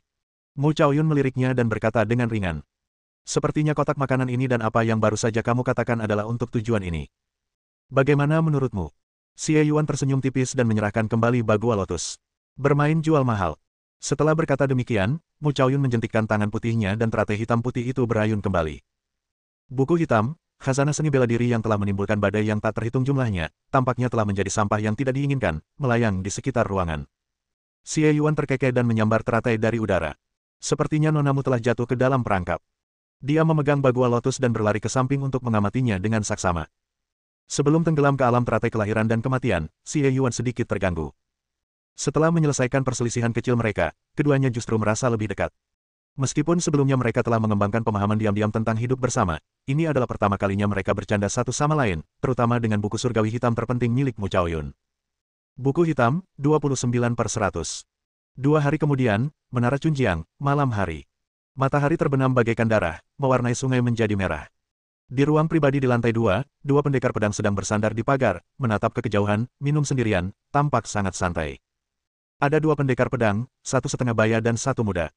Yang setengah baya memiliki temperamen yang tenang, sementara yang muda setajam pedang yang terlepas dari sarungnya. Keduanya tampak luar biasa. Bahkan ketika mereka sedang duduk, mereka berdua akan memanggul pedang di punggung mereka, seolah-olah mereka enggan melepaskannya. Ledakan. Terdengar ketukan pelan di pintu, dan pendekar pedang parubaya itu berkata dengan keras. Datang. Dengan suara berderit, Bos Wu mendorong pintu hingga terbuka dan masuk, sambil membungkuk dengan senyum cerah di wajahnya. Kedua pahlawanku, apakah kalian puas dengan hidangan hari ini? Pendekar pedang setengah baya itu tertawa. Bos Wu, kenapa sih semua omongan tentang jadi pahlawan atau bukan? Omong kosongmu itu selalu saja ada. Yah, hidangan hari ini memang sesuai seleraku seperti biasa, kalau tidak, aku tidak akan datang jauh-jauh ke sini setiap saat. Zifeng, bagaimana menurutmu? Pendekar muda itu mengangguk sedikit, sambil berbicara dengan hati-hati. Tidak buruk. Ketika Bos Wu mendengar ini, wajah tuanya tersenyum seperti bunga krisan yang sedang mekar. Sungguh suatu kehormatan bagi Menara Chunjiang untuk disukai oleh kalian berdua. Tuan Cui, semua orang di Yunzu tahu bahwa Sekte Pedang Yunsan adalah sekte nomor 1 di Yunzu. Para pendekar pedang di gunung semuanya adalah pahlawan kelas atas, yang mempertahankan jalan, melenyapkan iblis, dan menjaga perdamaian. Kalian pantas menyandang gelar pahlawan. Pendekar pedang muda itu sedikit membusungkan dadanya. Pendekar Cui tertawa dan menggelengkan kepalanya. Sebelum ia sempat berkata apa-apa lagi, Bos Wu mendekat dan berkata, kami di Kabupaten Yunzhou juga memiliki seorang pemuda berbakat. Meskipun masih muda, kultivasinya tak tertandingi di Yunzhao, kecuali kepala pengawal Shen, tentu saja. Ia selalu mengagumi reputasi Sekte Pedang Yunsan dan ingin sekali mencari kebenaran di balik pegunungan, tetapi belum berhasil menemukannya. Setelah mengetahui bahwa Tuan Cui ada di sini hari ini, ia sengaja menunggu di luar, berharap bertemu dengan guru ini. Saya ingin tahu apakah Tuan Cui bersedia memberinya kesempatan ini. Pendekar muda itu langsung mengerutkan kening dan melirik ke arah Bos Wu, yang membuatnya merasa kedinginan, seolah-olah tertusuk pisau tajam, dan wajahnya pun memucat. Tuan Cui mengangkat tangannya dan menggelengkan kepalanya. Zifeng, jangan kasar. Dia mengungkapkan keberadaan kami secara pribadi. Zifeng berkata dengan dingin. Tuan Cui mendesah. Aku sedang mencari orang-orang berbakat untuk sekte ini, dan aku sudah memberitahu Bos Wu tentang ini. Dia tidak bisa disalahkan. Zifeng, kau pergi untuk mengendalikan emosimu. Jangan terlalu agresif. Dia berkata kepada Bos Wu dengan wajah yang menyenangkan. Maafkan saya, Bos Wu. Zifeng adalah murid tetua Lu, kepala puncak pedang bambu. Dia berhati pedang dan bertemperamen tajam, tetapi dia tidak bermaksud jahat. Mohon jangan tersinggung. Yah, sepertinya saya pernah mendengar tentang pemuda yang Anda sebutkan itu. Baru-baru ini, semua orang di jalanan dan Gang Yunzhao membicarakan tentang pemimpin pengawal muda Xie yang seorang diri berhasil menembus Sekte Vajra. Tapi apakah dia? Na Zifeng mengalihkan pandangannya, dan Bos Wu menarik napas, raut wajahnya pulih, lalu dia memaksakan senyum dan berkata. Tidak apa-apa, tidak apa-apa. Ya, itu pemimpin pengawal Xie. Dia sudah lama mengagumi Sekte Pedang Yunsan dan sedang menunggu di bawah. Tuan Cui mengelus jenggotnya dan mengangguk. Dia terdengar seperti orang hebat, biarkan dia naik. Baiklah, aku akan segera menelepon mereka. Setelah beberapa saat, Bos Wu membuka pintu ruang pribadi lagi dan membawa Xie Yuan, Lin Cheng, dan Lin Zhen masuk. Tuan Cui sedikit mengangkat alisnya ketika melihat ada lebih dari satu orang. Ekspresi Zifeng berubah dan ia mendengus dingin. Bos Wu berpikir dalam hati, itu buruk. Ia hanya ditakut-takuti oleh pendekar pedang muda itu dan lupa menjelaskan secara detail. Sekarang orang-orang mungkin berpikir ia bertindak sendiri dan menyembunyikan sesuatu, yang akan menimbulkan kebencian. Pendekar pedang bermarga Cui telah lama berkelana di Yunzhu dan negara-negara sekitarnya, memilih orang-orang berbakat. Kemanapun ia pergi, begitu ia mengungkapkan identitasnya, banyak orang berbondong-bondong mendatanginya, berharap dapat memaksa anak-anak mereka sendiri untuk bergabung dengan Sekte Pedang Yunsan. Hal ini telah lama menjadi masalah bagi mereka. Oleh karena itu, mereka selalu bersikap rendah hati, tidak mengungkapkan nama mereka, dan melakukan penyelidikan secara rahasia untuk menghindari masalah. Bos Wu berani merekomendasikan Xie Yuan karena Tuan Cui sudah mengenalnya. Ia menyukai makanan di sana dan juga senang dengan trik cerdas Xie Yuan, jadi ia pun memberinya muka. Namun, sesuatu yang buruk terjadi secara tidak sengaja. Tepat saat Bos Wu hendak menebus kesalahannya, Xie Yuan melangkah maju, membungkuk, dan berkata dengan keras. Xie Yuan, kepala badan pengawal lonteng di Kabupaten Yunzhao, memberi salam kepada dua guru besar Sekte Pedang Yunsan. Dua tatapan yang tampaknya dapat melihat menembus orang lain diarahkan kepadanya, dan hati Xie Yuan tergerak. Tatapan yang tajam. Tatapannya bagaikan dua energi pedang. Yang lebih muda tampak baik-baik saja, tajam, tetapi tidak cukup kuat untuk menyerang Xie Yuan. Namun, tatapan pendekar pedang parubaya itu tampak tenang, tetapi seolah menembus seluruh tubuh Xie Yuan, mengamati kelemahannya. Menghadapi tatapan seperti itu, Xie Yuan balas menatap dengan tenang dan ekspresi tenang. Meski tatapan ini tajam, itu tidak ada apa-apanya dibandingkan dengan tatapan Mu Chaoyun, terutama tatapan dingin dan muram saat dia membuatnya tidak bahagia. Tatapan seperti itu akan membuat Xie Yuan merinding dan seluruh tubuhnya menegang. Ia akan mengalaminya sekali atau dua kali setiap 2 hari. Seruan pelan terdengar, dan Tuan Cui mengalihkan pandangannya dan menatap Xie Yuan dengan heran sekaligus kagum. Zifeng tampak sedikit terkejut juga dan menatap Xie Yuan 2 kali lagi. Dia memang orang hebat di Yunzhao. Tuan Cui memuji dan tidak mengatakan apapun lagi kepada Xie Yuan dan orang lain yang dibawanya. Begitu mereka bertemu, ujian pertama dilalui dengan tenang. Bersambung.